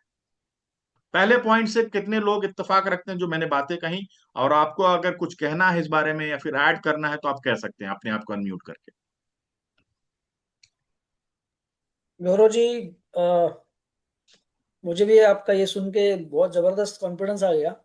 शुरू में जी मैं भी जस्ट जब पहला वीडियो कर रहा था तो मैं अपने मोबाइल को फेस नहीं कर रहा था, वो जी। हिम्मत ही नहीं आ रही थी। जब मैं हम्म फिर थोड़ा मोबाइल बाजू में करके मैं आईने के सामने खड़ा हो गया, तो हम्म आईने के सामने खड़ा होते होते एक बार, दो बार, तीन बार, चार बार, 10 बार, 20 बार कंटिन्यूस वीडियो खुद का ही बनाने लगा, बात करने जी। लगा, अपने आप से बात करने लगा। तब वो हम्म। कॉन्फिडेंस थोड़ा थोड़ा थोड़ा आ गया। तो जी। 4 दिन पहले मैं और राकेश सर रात को प्रैक्टिस कर रहे थे। तो हम्म उस दिन मेरा सेशन मिस हो गया था, तो राकेश सर ने मुझे बोला कि ये बोलना है। तो हम्म मैंने उनको बोला कि सर आप एक बार पहले बोल दो। तो हम्म उन्होंने पूरा एक ही एक या दूसरे दोस्त में उन्होंने पूरा बोल दिया। हम्म और फिर उसके बाद में मैं लिया, और मेरा सिर्फ एक बार चुका, लेकिन दूसरे बार मैंने जो लिया पूरा कंटिन्यूअस नॉन स्टॉप। और जो मेरा खुद का टॉपिक था मेरे प्रोडक्ट का, क्योंकि उसके पहले मैंने दो अलग अलग चीज़ों की बात करी तो मुझे नॉलेज नहीं था, कॉन्फिडेंस नहीं था। बट जब मैं हम्म। मेरे प्रोडक्ट पे आ गया तो पूरा उनको मैंने पूरा एक प्रेजेंटेशन टाइप का दे दिया 10-15 मिनट क्या में। बात।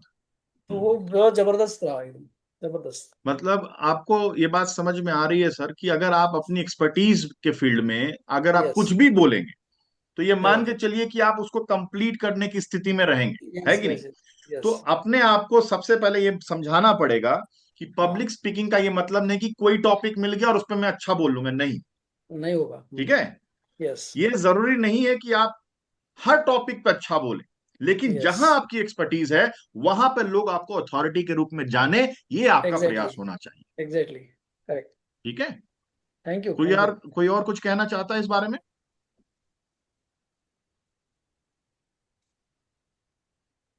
चलिए। राकेश सर राकेश बोले। जी। मैं जी चाहूंगा, बताएं। लेकिन सबसे आखिरी में कहूंगा मैं। Good evening everybody. जी राकेश जी बोले। ये फियर निकालने का आपने एक पॉइंट बहुत अच्छा बोला, मुझे अच्छा लगा वो। क्योंकि हम जी जब कॉलेज में थे ना हॉस्टल में, जी। तो वहां से ये डर गया था कि हम्म मालूम बोलते जाओ, हम्म। कौन क्या बोलेगा, क्या क्रिटिसाइज करेगा, उसको छोड़ दो। तो क्या है जी। ना, वो फियर वाला मामला खत्म हो जाता है। ये है, राइट। ये देखने के लिए तो है कॉमेडी वाली चीज, लेकिन ये बहुत हम्म। जबरदस्त आपका कॉन्फिडेंस बढ़ा देती है। जैसे कपिल जी शर्मा शो है, उसमें जी क्या है, वो जी। हमेशा कॉमेडी करता रहता है ना। बड़ी हाँ बड़ी हाँ। बात, बड़ी बड़ी सीरियस बातें हैं, वो इतना हम्म। हल्के लेके और हल्के में बोल देता है वो। जी तो वही तो उसका वो क्रक्स है एक्चुअली, वो इतना चला क्यों वो जी जी जी जी। इसीलिए बिल्कुल। चला वो, थोड़ा सा होता है, इम्पोर्टेंट है वो। जी। Thank you. Thank you. जी। और कौन बोलना चाहते हैं? अनम्यूट करके आप अपने आप को व्यक्त कर सकते हैं।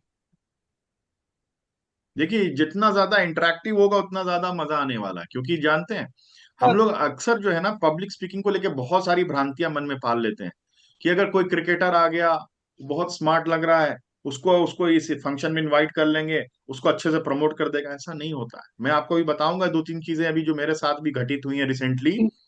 हालांकि मैंने उस डिफिकल्ट मैं सिचुएशन से बोलना चाह रहा नेविगेट कर लिया क्योंकि मेरी प्रिपरेशन थी। लेकिन मैं बताता हूं कि जब आपका फील्ड ऑफ एंडेवर नहीं है और आप उसमें कूदते हैं तो क्या क्या दिक्कतें आती हैं और कैसे नेविगेट किया जाता है, ये भी मैंने सीखा। उसको भी मैं शेयर करने वाला हूँ। जी। था। मेरी विवेक जी आप आवाज आ बोले। रही है? और कौन बोल रहे हैं? मैं तब- मैं हाँ राठौर, सर। जी मैं जी बोलिए ये राठौर जी। हाँ। एक एक दो पॉइंट ऐड करना चाहता हूँ जी जी इसमें। थोड़ा सा ना अपने आप को कॉन्फिडेंस अपनी मतलब टोन पे लाना पड़ेगा थोड़ा सा, जैसे वॉइस, जैसे मॉड्यूलेशन बोलते हैं ना, जी उसको जी थोड़ा सा चेंज करके लोग अगर ट्राई करें तो शायद बहुत अच्छा रहेगा। एक तो पॉइंट ये था मेरा। जी सेकंड क्या है कि किसी भी सब्जेक्ट के लिए थोड़ा सा नॉलेज ले लेना पहले जी और उस पर प्रैक्टिस करना।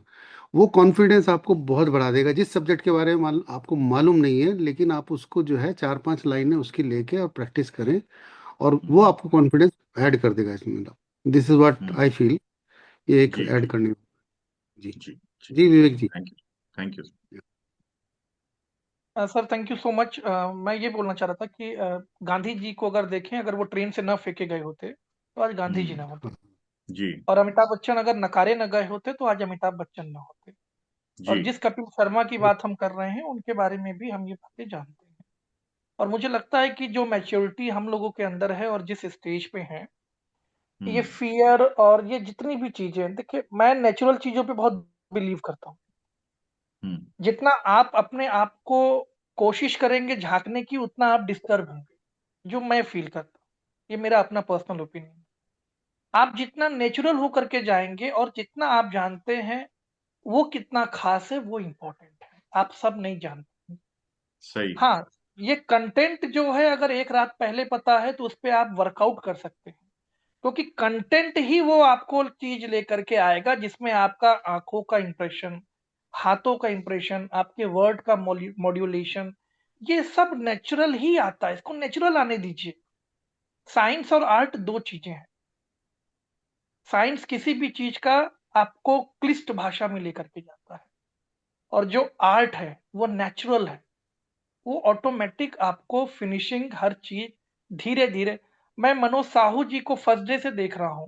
आज मैं जिक्र करता हूं इस बात का। मनोज साहू जी जब पहला वीडियो बनाए थे तो उनका हाथ ऐसे ऐसे शिवरिंग हो रहा था।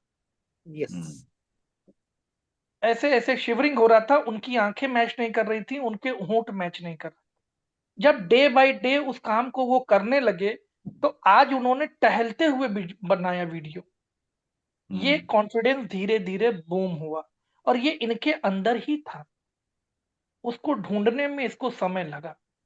लंबी बात है, इसलिए मैं शॉर्ट में खत्म करूंगा। ठीक ठीक, धन्यवाद आपका विवेक जी। आपने बहुत सही कहा कि आप जितने नेचुरल रहेंगे आपके लिए ये सब चीजें करना आसान हो जाएंगी। अगर आप सोचेंगे कि आप किसी को इमिटेट कर लें, कॉपी कर लें, तो फिर बहुत बुरी स्थिति होने वाली। क्योंकि जब डिफिकल्ट सिचुएशन आएगी, आपके दिमाग में सारी चीजें हौच पौच रहेंगी, तो आप you will come across as someone who is an imitator, और आप जो है बहुत ही ऑकवर्ड सिचुएशन में आ जाएंगे। सामने वाला समझ जाएगा कि कुछ और बनने की कोशिश कर रहा है।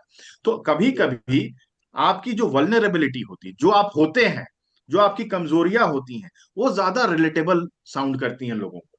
तो आप जैसे हैं, जिस भी फील्ड में आप काम कर रहे हैं, उसको अपने आप को उसी फॉर्म में ले जाके आप प्रेजेंट कर दीजिए। अब देखिए ज्यादा रिलेट कर पाएंगे।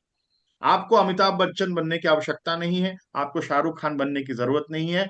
आप अगर विवेक सिंह है तो विवेक सिंह की तरह अपने आप को प्रेजेंट कीजिए। यकीन रखिए आप इससे ज्यादा लोगों से रिलेट कर पाएंगे, लोग आपसे ज्यादा रिलेट कर पाएंगे।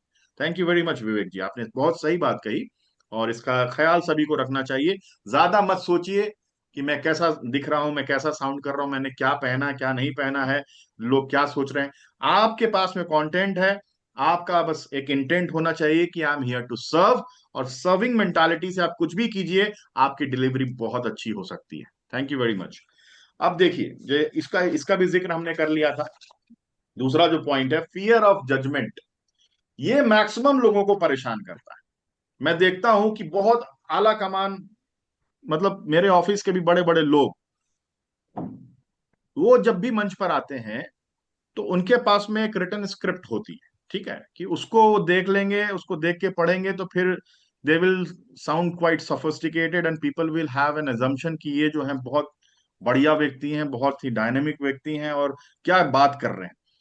विदाउट स्क्रिप्ट जब वो आते हैं मंच पर, या तो वो मंच को अवॉइड करते हैं, या फिर वो ये सोचते हैं कि बस लोगों को मालूम चल जाए एक आध बात से ही कि मैं काफी हूं और मेरी अपनी अपनी अपनी स्टेटस है। तो कभी भी आप ये है ना, अगर अगर आपको कोई मंच मिल रहा है, अगर आप कोई प्लेटफॉर्म पे बात कर रहे हैं, आप वन टू वन सेल्स कर रहे हैं, तो कभी भी ये मत सोचिए कि सामने वाला आपको क्यों आपको जज करेगा। क्योंकि हर कोई अपने बारे में परेशान है, उसकी अपनी परेशानियां क्या कम है जो आपके बारे में वो सोचेगा। हम लोग अक्सर जो इस बात को नजरअंदाज करते हैं कि व्यक्ति जो हमारे से बात कर रहा है, हमारे सामने जो बैठा है, हमारे हमसे जो मुखातिब हो रहा है, उसके जीवन में भी ढेर सारी समस्याएं हैं, उसके जीवन में भी जो फियर्स हैं, फोबियाज हैं, उसके जीवन में भी बहुत सारे ऑब्स्टेकल्स हैं। वो तो एक उम्मीद के साथ आपको सुनने आया है, वाह यार मैं यहाँ बैठा हूं और वो व्यक्ति वहां से कोशिश कर रहा है। आप ऐसा क्यों नहीं सोचते कि आपके इस एफर्ट से उसके लाइफ में एक पॉजिटिव चेंज आ सकता है, कि मेरे जैसा दिखने वाला एक व्यक्ति हिम्मत करके मंच पे गया और अपनी बात को करने की कोशिश कर रहा है, 100% अपना दे रहा है। अक्सर हम लोग जो है उल्टा ही सोचते हैं, ठीक है ना। क्योंकि हमारा मस्तिष्क हमें क्या बार बार मजबूर करता है कि हमें या तो फाइट करना चाहिए या फिर फ्लाइट ले लेना चाहिए। तो फाइट और फ्लाइट मोड वाली सिचुएशन में हम अक्सर अपने आप को डाल लेते हैं, और हम हमेशा दूसरे की निगाह से, दूसरे के पर्सपेक्टिव से हर चीज को रीड करना शुरू कर देते हैं। आपका जो सेल्फ टॉक पॉजिटिव हो सकता है वो नहीं हो पाता, क्योंकि इतने ज्यादा आप ऑब्सेस्ड हैं इस चीज को लेकर। और जानते हैं इसका कारण क्या है? हम लोग भी दूसरे के बारे में इस तरह का नजरिया रखते हैं। जब भी कोई हमारे सामने में आता है, तो चूंकि हम ऐसा सोचते हैं, अरे यार वो बात नहीं है, अरे यार वो ठीक नहीं है। तो जब भी हम किसी को फेस कर रहे होते हैं और वो क्राउड में होता है, हम अकेले होते हैं, तो ये जो चीज है ना, अपने अंदर आने लगती है कि वो हमारे बारे में ही तो सोच रहा होगा, मैं भी सोचता हूँ उसके बारे में। लेकिन ऐसा होता नहीं। हर व्यक्ति अपने बारे में सोच रहा होता है, हर व्यक्ति जो है अपने बारे में ही मतलब चिंताओं से ग्रसित रहता है। उसके पास ऐसा कुछ भी नहीं है कि वो आपके बारे में सोचेगा और उसको बहुत आनंद आने वाला है। उसको तो एक उम्मीद के किरण के रूप में आप दिखाई देते हो, और उसको लगता है कि वाह भाई, स्टेज पर से सामने से इतना कॉन्फिडेंटली या अपने आप को हिम्मत देकर बात करने की कोई कोशिश कर रहा है। तो they are there to support you. आप ये मत सोच के जाइए कि वो आपको माखौल उड़ाने के लिए बैठे हुए हैं। आज भी मेरे सामने में इतने सारे अलग अलग फील्ड के कद्दावर लोग बैठे हैं, सबके पास नॉलेज है, सबके पास में बात करने की क्षमता है, वाक्पटुता है, सब कुछ है। बावजूद इसके वो अगर मुझे स्पेस दे रहे हैं, मैं अपनी बात रख पा रहा हूं, इसका ये मतलब है कि अगर मेरे मन में ये बात चल रही है कि मुझे जज किया जा रहा है, मुझे बस देखने के लिए लोग आए हैं कि मैं कैसा कर रहा हूं, क्या कर रहा हूं, ये गलत बात है। हमारे हमारी जो थिंकिंग है, ये सबसे बड़ी चीज है। हम ये सोचते हैं कि हम क्या है, हमारे थॉट्स ही हम हैं। ऐसा नहीं है। हम अपने थॉट्स भी नहीं होते, हम उससे भी बहुत पावरफुल चीज है। हम तो अपने माइंड को जैसा इंस्ट्रक्शन देंगे वैसा हम उससे करवा सकते हैं। Mind is our servant. और हम क्या सोचने लगते हैं कि माइंड जो है हमें डिक्टेट कर रहा है, माइंड हमें डिक्टेट कर लेगा। ऐसा नहीं है। आप माइंड को पॉजिटिव कमांड्स दो, माइंड को सही कमांड्स दो, और फिर माइंड वही करेगा जो आप चाहते हैं। लेकिन अक्सर क्या होता है कि सबकॉन्शियसली हमारे अंदर में एक बात फीडेड हो गई है कि ये फियर का ना कोई समाधान जो है नहीं है। हम नाकाफी हैं, हम पर्याप्त नहीं हैं, और हमारे साथ ऐसा ही होगा बार बार। इस साउंड को आपको ही स्थिर करना है, इस साउंड को आपको ही कम करना है। और वो कैसे होगा? जब आप सिर्फ प्रोसेस पे ध्यान देंगे। आप आउटकम आपके हाथ में है नहीं। आपकी डिलीवरी को लोग कैसे लेंगे ये आपके हाथ में नहीं है। आपके हाथ में है क्या? आपके हाथ में है कि आप डिलीवरी दे कैसे रहे हैं। आपका इंटेंशन जो है 100% सर्व करने का है या नहीं, आपकी तैयारी 100% है कि नहीं। आप इस पे फोकस कीजिए ना।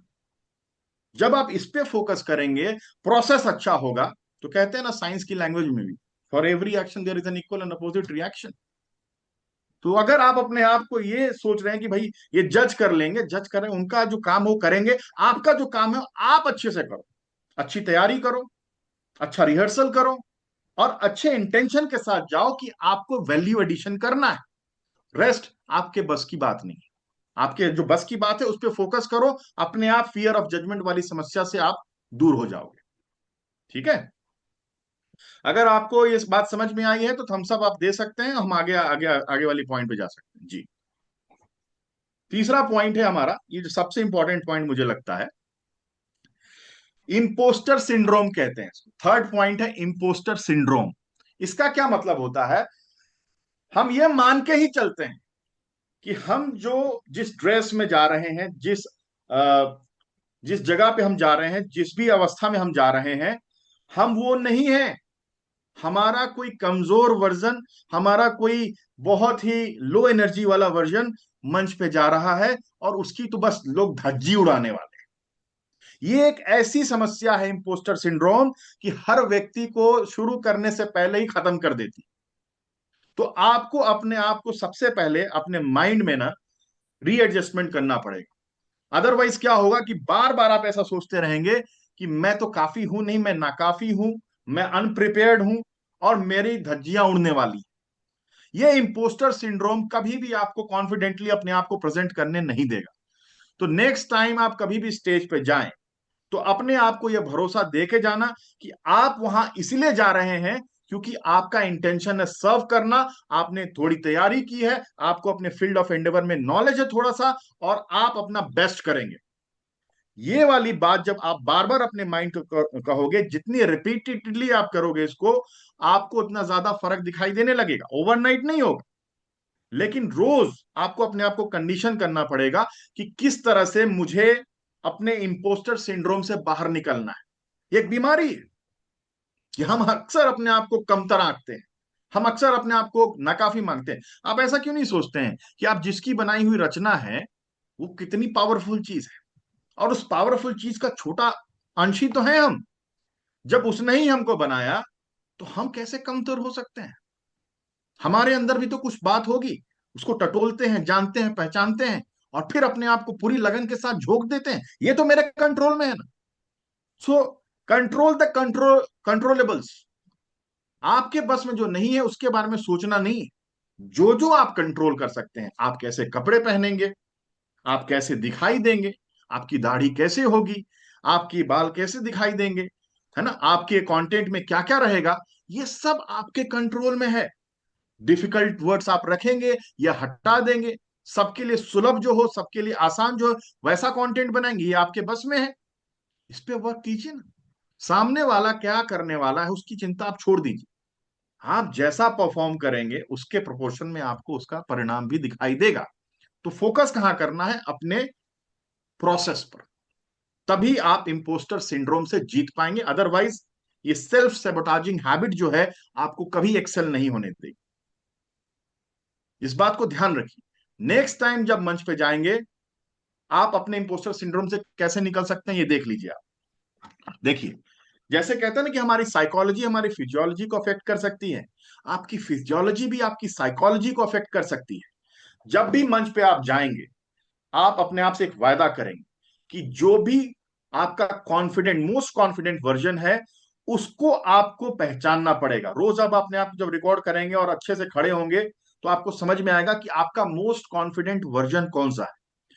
उस कॉन्फिडेंट वर्जन पर अगर आपको गर्व होता है, आपको जो है प्यार आता है, अगर आपको लगता है कि वाह क्या बात है, तो ये मान के चलिए जब वो आपकी स्टेप्स उसी कॉन्फिडेंस के साथ मंच की ओर आगे बढ़ेगी तो 4 से 5 स्टेप्स में ही आपको ये साइकोलॉजी में फीड हो जाएगा इंफॉर्मेशन कि ये बात है, ये बात है। Now I am in my elements, now I am going to deliver to the best of my ability, क्योंकि I have that kind of stride, I have got that kind of conviction in my stride. फिर देखिए magic होता है। आपका confidence audience में भी जाता है, आपका डर ऑडियंस में भी जाता है। ये सब कुछ जो है बहुत रिलेटिव है। तो अपने आप को बेस्ट सिचुएशंस में डालने की प्रैक्टिस शुरू कर दीजिए कि जब भी मंच पर जाऊंगा मेरे स्टेप्स कैसे होंगे, मेरी स्टांस कैसी होगी, मेरी आई कांटेक्ट कैसी होगी। मैं जाऊंगा तो जब लोगों को देखूंगा तो मेरी आंखों में कॉन्फिडेंस कितना दिखना चाहिए। बस इन बातों पे ध्यान देना शुरू कीजिए, आप अपने इंपोस्टर सिंड्रोम से बाहर निकल जाएंगे और फिर स्टेज आपका होगा और वो दिन आपका होगा और लोगों के मन में बस एक बात होगी, वाह यार यही तो चीज मेरे अंदर में नहीं है, इस आदमी ने ओवरकम कैसे किया इसको। तो आपके लाइफ में जो भी सेटबैक्स हैं, आपके लाइफ में जो भी प्रेजेंट प्रॉब्लम्स हैं, वही सब आपके स्टोरी के कंटेंट होने वाले हैं दोस्त। अपने आप को रोज रिकॉर्ड कीजिए, खराब से खराब रिकॉर्ड वीडियो रिकॉर्ड कीजिए, और जब आप प्ले करेंगे जिस दिन आप कॉन्फिडेंस स्पीकर बन जाएंगे तो इस जर्नी से बहुत सारे लोग रिलेट करने वाले हैं, बोलने वाले हैं अगर ये ऐसा कर सकते हो तो मैं क्यों नहीं। चाहे वो आपका क्लाइंट हो, चाहे वो आपकी ऑडियंस हो, वो आपकी एनर्जी को बाई करती है आपके प्रोडक्ट को बाई करने से पहले। और दुनिया में सभी लोगों को सेल्स करना ही पड़ता है, चाहे वो महात्मा गांधी रहे हो, चाहे विंस्टन चर्चिल हो, अल्बर्ट आइंस्टीन हो, मोहम्मद अली जिन्ना हो, कोई भी व्यक्ति जो ग्रेट व्यक्ति कहलाता है, विवेकानंद हो, इन सभी लोगों ने कुछ ना कुछ सेल किया है दुनिया में। महात्मा गांधी जी ने फ्री इंडिया का विजन सेल किया भारतीयों को, और लोगों ने, अब पैसे तो छोटी बात होती है, उन्होंने अपनी जान की परवाह भी नहीं की, खून के लहू के ऐसे कतरे उन्होंने बहा दिए कि उनके लिए कोई मायने नहीं रखता है। फ्रीडम उन्होंने सेल कर दिया लोगों, फ्रीडम का विजन। तो ये कैसे हुआ? जब आपकी कन्विक्शन अपनी एबिलिटीज में मेनी फोल्ड्स बढ़ जाती हैं तो ये मैजिक होना शुरू हो जाता है। तो कभी भी अपने आप को अंडर एस्टिमेट मत कीजिए।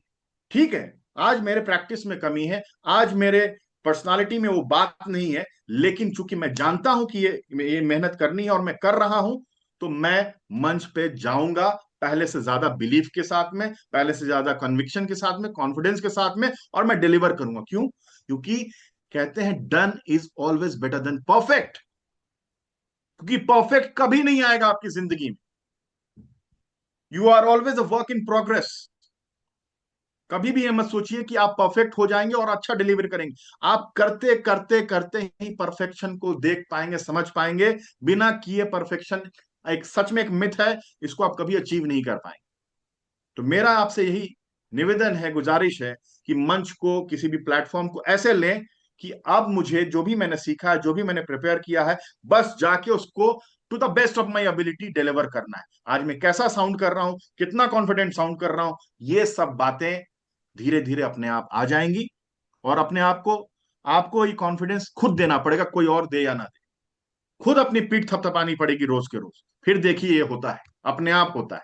मैं अपनी कहानी आपको बताऊंगा कि कैसे हर्षा की खोज, एक स्टार स्पोर्ट्स पे इवेंट आता था, उसमें बिहार से निकला हुआ एक लड़का जिसके पास में जूते भी प्रॉपर नहीं थे और उसको मालूम भी नहीं था कि ब्लेजर क्या होता है, वो मंच पर जाकर कैसे ऑडिशन में सेलेक्ट हो गया और लोगों को सेलेक्ट करना पड़ा। क्यों करना पड़ा, ये सब बताऊंगा मैं आपको। मैजिक होता है जब जब आप अपने ऊपर मेहनत करने को तैयार रहते हैं। मैजिक तब होता है जब आप अपने एंड से कोई एफर्ट्स में कमी नहीं छोड़ते हैं। इतना भी आपके अंदर में बात हो जाती है ना कि मैंने अपनी पूरी तैयारी कर ली है, अब मैं कुछ भी करूंगा, करूंगा तो जरूर, फिर मैजिक हो जाती है। चलिए अब आगे बढ़ते हैं फोर्थ पॉइंट पे। इसको कहते हैं अवॉइडिंग विजिबिलिटी, है ना। जो आपका हिडन पेन पॉइंट्स है लो कॉन्फिडेंस का, इसको कहते हैं, फोर्थ पॉइंट है अवॉइडिंग विजिबिलिटी। आप देखना, आप किसी का फेसबुक पेज देखने गए हो, इंस्टाग्राम पेज देखने गए हो, आप लाइक नहीं करते हो, स्टेटस देख लेते हो, लाइक नहीं करते हो, या फिर हिडन होके स्टेटस देखने की कोशिश करते हो। क्यों होता है ऐसा मालूम है? क्योंकि आपको लगता है अगर मैंने कोई कमेंट कर दी, आपने अगर कुछ लाइक कर दिया, तो लोग जो है इसके बारे में क्या सोचेंगे। मेरी लैंग्वेज के बारे में बातचीत होगी, या फिर मेरे सेंस ऑफ ह्यूमर को लोग जो है आड़ो हाथे लेंगे कि भाई ये अच्छी बात नहीं लग रही यहाँ पे। तो ये जो चीज है ना कि अपने आप को, अपने विजिबिलिटी को अवॉइड करना, ये भी आपके कॉन्फिडेंस किलर में से एक बहुत बड़ा फैक्टर है। जहां भी मौका मिले, बिकम ए, क्या बोलते हैं उसको, shameless self promoter of your self. आप ये सोच रहे हैं कि आपको कोई मंच दे देगा, नहीं देगा कोई। आपको मंच छीनना पड़ेगा, मौके छीनने पड़ेंगे। दूसरे सोच रहे हैं, आपको आगे बढ़ना पड़ेगा। शेमलेस सेल्फ प्रमोटर बन जाइए। दुनिया की जो बेस्ट प्रोडक्ट्स हैं वो नहीं बिक रही हैं, दुनिया की जो बेस्ट मार्केटेड चीजें हैं वो बिक रही हैं। आप सोचिए ना, गांव में कोई व्यक्ति जाता है शॉप पर, किराने की दुकान पे, उसको अगर दांत साफ करने वाला पेस्ट चाहिए तो क्या बोलता है? कोलगेट दे दो। जबकि दुनिया में टूथपेस्ट के नाम पर पेप्सोडेंट भी है, विको वज्रदंती भी है कि नहीं, क्लोजअप भी है। लेकिन अगर गांव में दांत साफ करने के लिए पेस्ट की बात आती है तो लोग क्या बोलते हैं? कोलगेट दे दो। इतनी ज्यादा बार हिम्मत करके, डेयर करके, अपने आप को सेल्फ प्रमोट करके आप ये कन्विक्शन पालोगे कि मैं पर्याप्त हूं। जितना ज्यादा अपने आप को मौके देते जाओगे, उतना ज्यादा ये कन्विक्शन आपके अंदर बढ़ता जाएगा। इसलिए कोई सा भी मंच मत छोड़िए, छोटे से छोटा मंच, बड़े से बड़ा मंच, थोड़ी थोड़ी तैयारी करते रहिए और हर बार पहले से थोड़ा ज्यादा हिम्मत करते रहिए। अपने आप को रोज एक चैलेंज देना है कि एक अनकंफर्टेबल सिचुएशन में मुझे जाना है। क्योंकि जब तक आप अनकंफर्टेबल सिचुएशन में नहीं जाएंगे, तब तक आपका कॉन्फिडेंस बढ़ेगा नहीं।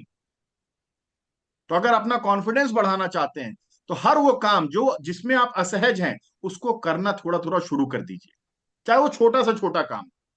और स्मॉल विंस जो है एक दिन बहुत बड़ी विंस में तब्दील हो जाती है। और जब तक आप स्मॉल विंस रोज नहीं हासिल करेंगे, तब तक आपके माइंड में ये पैटर्न नहीं बनेगा, आपके अंदर ये भूख नहीं जगेगी कि मुझे स्मॉल विंस चाहिए ही चाहिए। ठीक है, ठीक है। अब इसलिए विजिबिलिटी को अवॉइड नहीं करना। जो भी मंच मिले, जहां भी मिले, फेसबुक, सोशल मीडिया, लाइव मंच, हर जगह जो है कोशिश करनी है कि भले ही 1 मिनट के लिए, आधे मिनट के लिए जाऊंगा, नमस्ते करके आइए, कॉन्फिडेंटली, हंसते हुए, मुस्कुराते हुए, कोई दिक्कत नहीं है। लेकिन मंच का अगर आने का मौका मिले, छोड़ना नहीं। दूसरे सोचते रहेंगे, उससे पहले ग्रैब करने का, फिर देखिए फर्क पड़ता है। मैं आपको स्टोरी भी लास्ट में भी सुनाने वाला हूँ, हर्षा की खोज वाला, कि मैंने क्या किया था, मुझे मौका कैसे मिल गया, ये सब बताने वाला हूँ। ठीक है। और पांचवी जो सबसे इंपॉर्टेंट चीज है, क्रॉनिक कंपैरिजन। हम लोग है ना, अक्सर जो है ना, दूसरे से अपने आप को कंपेयर करने लगते हैं। यार ये विवेक जी हैं, इनसे बढ़िया मैं थोड़ी बोल पाऊंगा यार। अरे वो मनोज है, वो तो एकदम रॉक स्टार परफॉर्मर है यार, आज उसने शानदार वीडियो बना ली। मेरी ऐसी वीडियो जब आएगी 6 महीने लग जाएंगे, तो छोड़ो वीडियो कौन बनाए। ऐसा नहीं करना। हर व्यक्ति की अपनी अपनी यात्रा है, हर कोई अलग अलग स्टेज पर है अभी। तो कभी भी ऐसा अपने आप को सेल्फ सेबोटाज नहीं करना है कि वो अच्छा कर रहा है और वैसा मैं नहीं कर पा रहा हूं तो फिर मैं कमतर हूं, मुझे ये काम नहीं करना चाहिए। कभी भी कॉन्फिडेंस अगर आपको ज्यादा चाहिए तो आपको ये सेल्फ सेबोटाजिंग हैबिट कंपैरिजन की छोड़नी पड़ेगी। कभी भी अपने आप को दूसरे से कंपेयर मत कीजिए। आज आप जहां स्टैंड कर रहे हैं वहां से भले ही आप जीरो पे स्टैंड कर रहे हैं, लेकिन अगर आप रोज कंसिस्टेंट एफर्ट्स लेंगे तो आपकी यूनिक आवाज दुनिया तक जरूर पहुंचेगी। कोई नहीं रोक सकता है, कोई नहीं रोक सकता है। बुरा से बुरा, आपको मालूम है अब्राहम लिंकन दुनिया के जो बहुत बड़े राष्ट्रपति बने अमेरिका के, वो एक बहुत ही कमजोर स्पीकर थे, जिनके हाथ पांव कांपते थे। प्रेसिडेंशियल इलेक्शंस में कितनी बार जो है उनकी स्पीचेस में लोगों ने उनका माखौल उड़ाया, लेकिन आज दुनिया उनको उनके ऑरेटरी स्किल्स के लिए याद करती है, तारीफ करते नहीं थकती है कि क्या बात है। तो मेरे कहने का मतलब है हर व्यक्ति अपने आप में यूनिक है, उसकी अपनी यूनिक आइडेंटिटी है, अपना यूनिक उसका फ्लेवर है। उसको पकड़ के बस आगे बढ़ते चलिए, कोई नहीं रोक सकता है। हो सकता है कि किसी को 2 महीना लगे, किसी को 4 महीना लगे, किसी को 2 साल लगे, लेकिन निरंतर अगर करते जाएंगे तो ये याद रखिएगा कि आप बिल्कुल कामयाब होंगे, कोई नहीं रोक सकता है। अब मैं आपको छोटी सी वो घटना बताना चाहता हूँ। आचार्य अमरेश जी के साथ भी मैंने इसको शेयर किया था अभी रिसेंटली, कि भैया मेरे से कहा गया कि तुम्हारे पास में यूनिक क्या है, तुम क्या बोलना चाहते हो, किस क्रिकेटर के बारे में बोलोगे, तुमको 2 मिनट दिया जाता है, बोल के दिखाओ। ठीक है, तो मैंने क्या बोला था मैं आपके सामने प्रस्तुत करता हूं, क्योंकि मुझे क्रिकेट से बहुत मोहब्बत थी। मैं खूब लिखता था, खूब पढ़ता था, क्रिकेट के कंटेंट को ऐसे कंज्यूम करता था जैसे मेरा भोजन है। तो मेरे मेरे से वो डिलीवरी अच्छी हुई कैसी हुई आप बताइएगा। ठीक है, वो डिलीवरी ऐसी थी कि हिंदुस्तान की सरजमी पर एक ऐसे खिलाड़ी का प्रादुर्भाव हुआ जिसके आगमन मात्र से संपूर्ण खेल जगत में हलचल सी मच गई। चाहे ऑस्ट्रेलिया का मेलबोर्न क्रिकेट ग्राउंड हो या फिर कोलकाता का ईडन गार्डन्स, हर जगह हर जुबान पर सिर्फ एक ही नाम, जी हां, इरफान पठान। कहते हैं पूत के पांव पालने में ही दिख जाते हैं। जब इरफान अपनी सफलता की सीढ़ियां चढ़ते हुए अपने लक्ष्य की ओर अग्रसर हो रहे थे, तभी मोहिंदर अमरनाथ की पार की नजर इस युवा खिलाड़ी पर पड़ी। उन्होंने कहा, बेटे तुम भारत की टीम के मजबूत स्तंभ बन सकते हो, जरूरत है कड़े अभ्यास और आत्म संतुलन को बनाए रखने की। फिर क्या था, इस युवा खिलाड़ी ने पीछे मुड़कर कभी नहीं देखा और आज 100 करोड़ से ज्यादा हिंदुस्तानियों के लिए उसकी मुस्कान एक महत्वपूर्ण धरोहर बन गई है। इरफान की कदकाठी और उसके चलने का अंदाज शायद यही संदेश दे रहा होता है कि हम तो दरिया हैं, हमें अपना हुनर मालूम है, जिस तरफ मुड़ जाएंगे रास्ता बन जाएगा। ठीक है, तो ये डिलीवरी जो है उस लड़के ने दी थी जिसने अच्छे कपड़े नहीं पहने थे, जिसके बाल तरतीब तरीके से जो है मतलब फैले हुए थे, और उसको कुछ नहीं मालूम था कि मीडिया में प्रेजेंटेशन कैसे दिया जाता है। उसके मन में बस ये था कि उसको बस अपना बेस्ट देना है, डिलीवर ऐसे करना है कि उसको ये संतुष्टि रहे कि उसने he did not leave any stone unturned. उसने वो किया जो उसको आता है। ठीक है, तो मैं जिस जगह से आता हूं, मैं आपको बताऊं, वहां पर मुझे ज और ज का भी फर्क नहीं आता था, मुझे स और श का भी फर्क नहीं आता था। मैं कहता था शंकर भगवान, मैं कहता था जरूरी एक चीज। वहां से उस मंच पर जाकर डिलीवर करना, और वो भी जब मैं गया वहां पे सीखने के लिए, मुझे 5-6 महीने तक लोगों ने रोज बेइज्जत किया कि तुमसे नहीं हो पाएगा, तुम मीडिया के लिए नहीं हो, तुमसे नहीं हो पाएगा। लेकिन मैंने अपने आप से एक बात कही थी कि जब तक सीखूंगा नहीं तब तक छोड़ूंगा नहीं। मैं प्रयास करता रहा, और उस मंच पर भी मैंने परफॉर्म किया, और लोगों को ये एक्सेप्ट करना पड़ा कि बैकग्राउंड डज नॉट मैटर। तो आप अपने आप को फेथ दीजिए और निरंतर मेहनत करना जारी रखिए। आप इस तरह के जितने भी कॉन्फिडेंस किलर्स हैं उसको ओवरकम जरूर कर पाएंगे, और एक दिन एक जबरदस्त स्पीकर के रूप में आपके फील्ड ऑफ एंडेवर में आपकी आइडेंटिटी जो है बिल्कुल स्थापित हो जाएगी। यही कहना था आज के सेशन में। और अब आप लोग बारी बारी से बता सकते हैं कैसा लगा आपको, क्या लगा, और हम लोग फिर विदा लेंगे। बेहतर गौरव जी, सर बेहतर, बहुत अच्छा लगा। जी sir, thank you sir, thank you very much. Okay. जो सद्दाम भी जी। हम बोल रहे हैं जी। जो भी हम बोल रहे हैं जो भी हम बोल हम्म। रहे हैं ना, तो अपने आप को पूरी शुद्धता के साथ में व्यक्त करना है, कि ये नहीं कि किसी को दिखाने के लिए कुछ बोल रहे हैं, कुछ कर कर रहे हैं, तो उसमें भी थोड़ी जबान लड़खड़ा जाती है। लेकिन अगर पूरी शुद्धता हाँ। के साथ बोल रहे हैं तो शब्दों की कड़ियाँ मिलते जाती है। मैं अभी ये कुछ दिन से ये फील कर रहा हूँ, थोड़ा भी जी। प्रैक्टिस करता हूँ, बहुत ज्यादा नहीं सर, 15-20 हाँ। मिनट ही प्रैक्टिस करता हूँ, तो उसके आगे है ना, मतलब मैं जो बोल रहा हूँ, इवन मैं अभी आप लोगों के साथ भी जो बोल रहा हूँ ना, तो जो मैं बोल रहा हूँ वो मैं खुद भी फील करते हुए बोल रहा हूँ, तो कनेक्शन बनते जा रहे हैं। तो अगर मैं कहीं पे कुछ पढ़ा भी है मैंने, जैसे 5-10 लाइन कहीं की पढ़ी भी है, किसी मैटर पे बोलना है, तो अगर मैं खुद के साथ रिमाइंड करते जा रहा हूँ तो मैं और काफी बोल सकता हूँ सब्जेक्ट पे, यदि थोड़ा बहुत पढ़ा भी है तो। हम्म। सही। Thank you very much. और कोई बोलना चाहेंगे? जी गौरव गौरव जी। सर, अच्छा ठीक है बोलिए। जी, आपका सर, अब दिखाई नहीं दे रहे हैं, नाम आपका बताएं। सद्दाम अंसारी। जी सद्दाम जी बताएं। सॉरी मैं थोड़ा लेट से ज्वाइन किया, जी जी उसके लिए एक्चुअली मैं आपसे आप पूरा एनर्जी के साथ जो आप बता रहे हैं वो काफी अच्छा है। हम लोग के साथ ऐसा होता है कि हम जिस हम्म। फील्ड में है उसका बात करते हैं ना, तो फुल कॉन्फिडेंस के साथ बात करते हैं। बिल्कुल सही और बात। अगर जी। दूसरे टॉपिक पे अगर बात करने लगे तो रुक जाते हैं बीच में, हम्म। अटक जाते हैं, भूल जाते हैं, फिर चेंज हो जाता है, टॉपिक ही चेंज हो जाता है।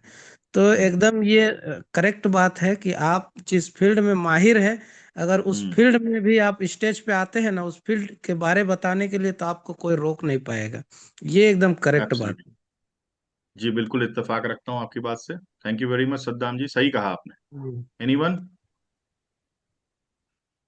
स्टेज पर बात करना एक बड़ी बात है, और मेरा भी ऐसा ही था। मतलब जस्ट 2-3 महीने पहले ही हम लोगों ने जब पूरी गए थे हम लोग, तभी हम्म। पहली बार मैं स्टेज पे जाने की हिम्मत कर पा रहा था। तो जी। मैंने कभी आज तक, मतलब इंजीनियरिंग में कॉलेज मुंबई में पढ़ा, और मेरे तभी अभी मुझे एक किस्सा याद आया। मेरे क्लास में एक हम्म। लड़का था, चेतन सोनवने करके, एकदम जी। छोटा सा, मतलब मेरा हाइट का ही लड़का था। बट वो बंदे हम्म। में इतना कॉन्फिडेंस था। वो हमारे कॉलेज में कोई भी फंक्शन हो, कुछ भी हो, कोई प्रोग्राम हो या बड़े स्टेज का प्रोग्राम हो, और हमारा कॉलेज तो मुंबई में था, वहाँ पे अगर कोई हमारा एनुअल फंक्शन है तो बड़े हम्म। बड़े सेलिब्रिटी लोग आते थे। एक बार तो ऋतिक रोशन आया था। और हम्म। अभी हमारा प्रोग्राम शुरू नहीं हुआ कि चेतन वहां पे जाके कॉर्नर पे खड़ा हो गया स्टेज के बाजू में, हम्म। और हम्म। सीधा जाके स्टेज पे खड़ा होकर वो माइक लेके बोलना चालू कर दिया उसने। हम लोग हम्म। सोच रहे यार, ये कभी बात नहीं करता था अभी स्कूल कॉलेज में, और ये डायरेक्ट स्टेज पे एकदम धमाका कर रहा है। तो हम्म। कहाँ से कॉन्फिडेंस ये आता है अभी, मुझे तो समझ में नहीं आ रहा था अभी। अभी जैसे आप बता रहे थे कि, तो मुझे वो किस्सा उसका याद आया। और उसने उसी पब्लिक स्पीकिंग के दम पे, उसका कभी भी मतलब 50% के ऊपर उसको स्कोरिंग नहीं हुआ था इंजीनियरिंग में। बट पहला जब जॉब में आया, पटनी कंप्यूटर्स आया था, और जो ग्रुप डिस्कशन हुआ उसमें वो कॉन्फिडेंटली बोला था, उसी को पकड़ लिया, कंपनी ले गई। अभी he is now in New York. तो ये पब्लिक स्पीकिंग का पावर है। तो ये जबरदस्त है एक एक्सपीरियंस। जी तो जी इसलिए जी। मैं भी समझ गया कि भाई ये जबरदस्त है, और आपने भी जी थोड़ा ग्रो करना पड़ेगा। Thank you sir. जबरदस्त। जी डॉक्टर साहब बताएं। ठीक, तो ये जो आपकी ऊर्जा है ना, आपकी ऊर्जा पूरा समा बांध के रखती है। ये थैंक आपने यू। जो पॉइंट जो बोला है कि ये हमारी जो ऊर्जा है वो पब्लिक में जाती है, तो वैसी आपकी ऊर्जा है और सुपर्ब एनर्जी है। ये मैंने फील तभी की थी जब हम पूरे में रात को 3 बजे तक बात कर रहे थे, और उस टाइम मुझे ऐसा लगा भी नहीं कि हम लोग थक गए या कुछ। आपने तब भी 2-3 स्टोरी जो मुझे शेयर की थी वो जी। आज भी मुझे याद है। दूसरा है, मैंने भी वो स्कूल में एक 10वीं में दिया था, स्कूल के बारे में बताना था। और हम्म। पब्लिक में लिए मैं भी वैसे कम बात करता हूँ, तो एक थोड़ा सा वो हिचकिचाहट और वो ये रहता है।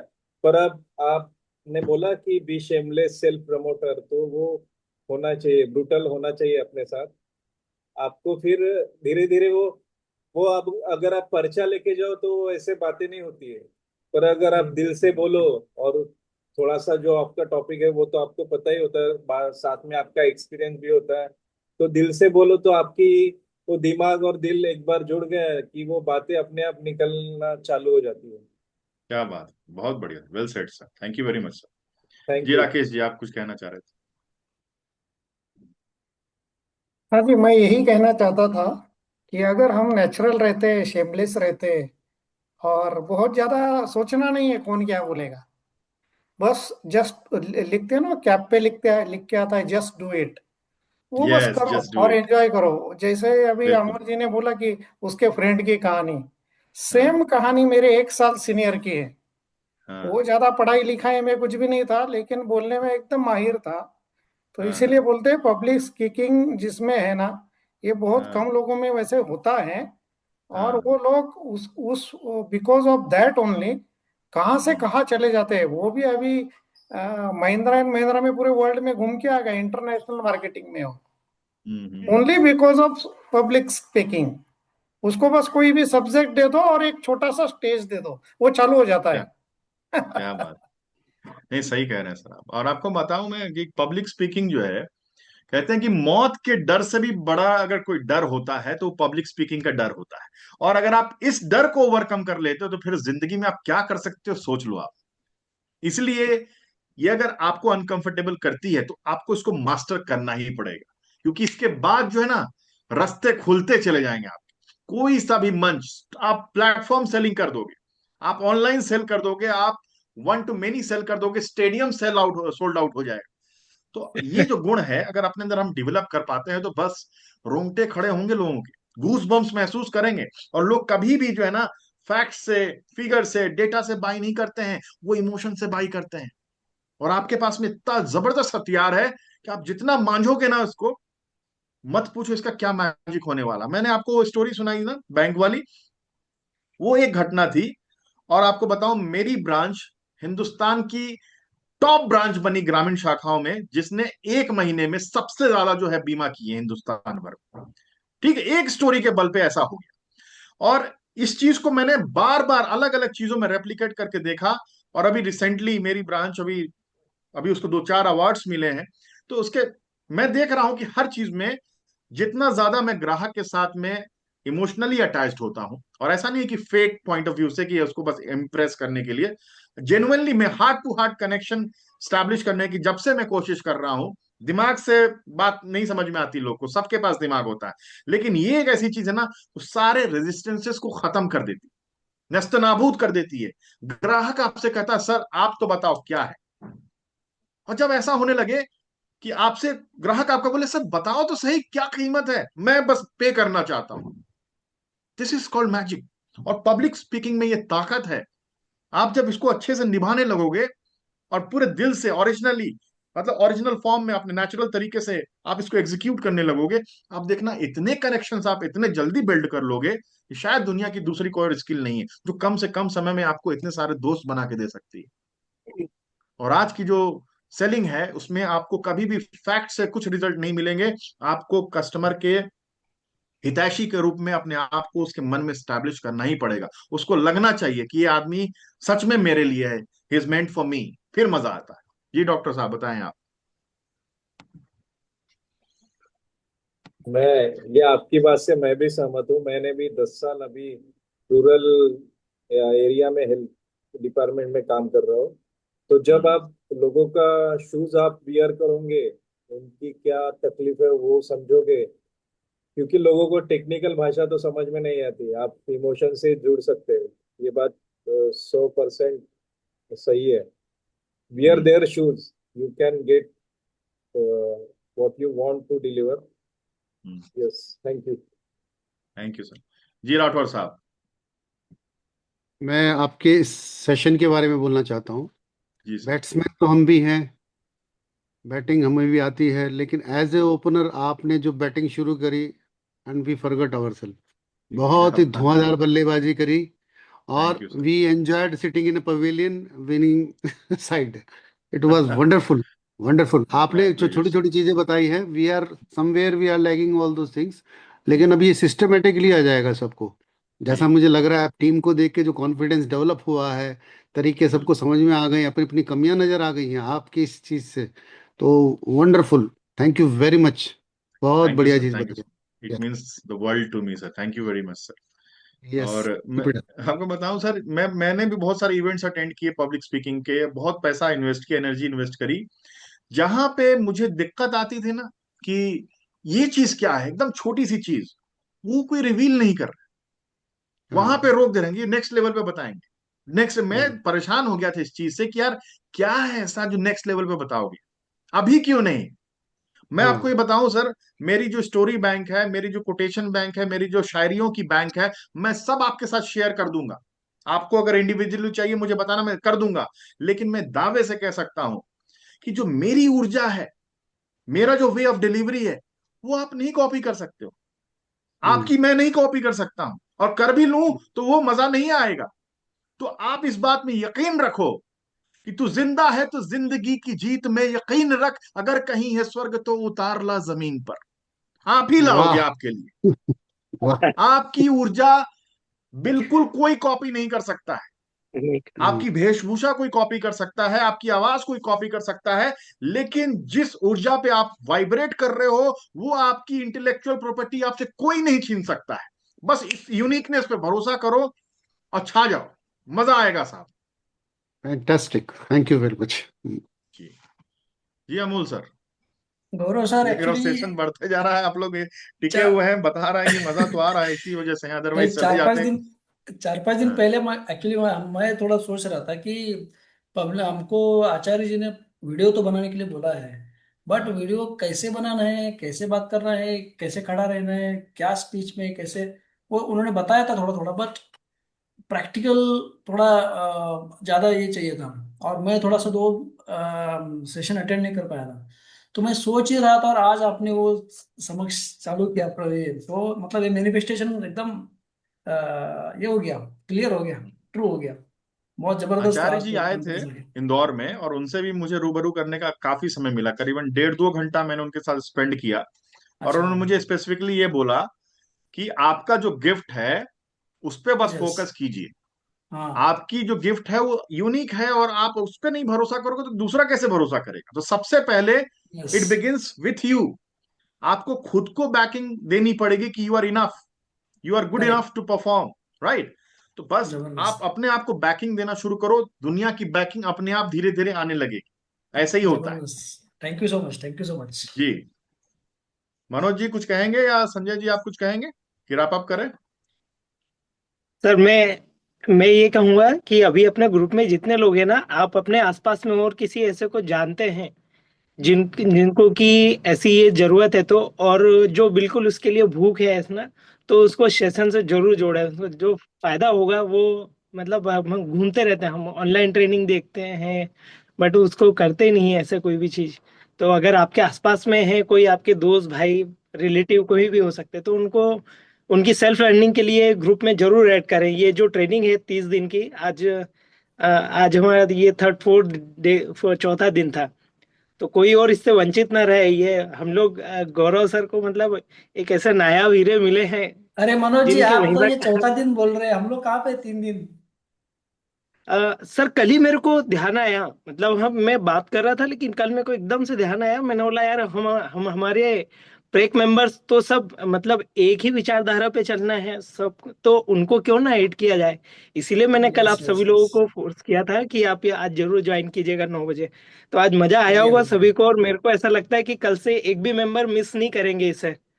अरे जरूर जरूर, कोई नहीं मिस करेगा। जी जी विवेक सर, जी, जरूर मिस नहीं थैंक करेंगे।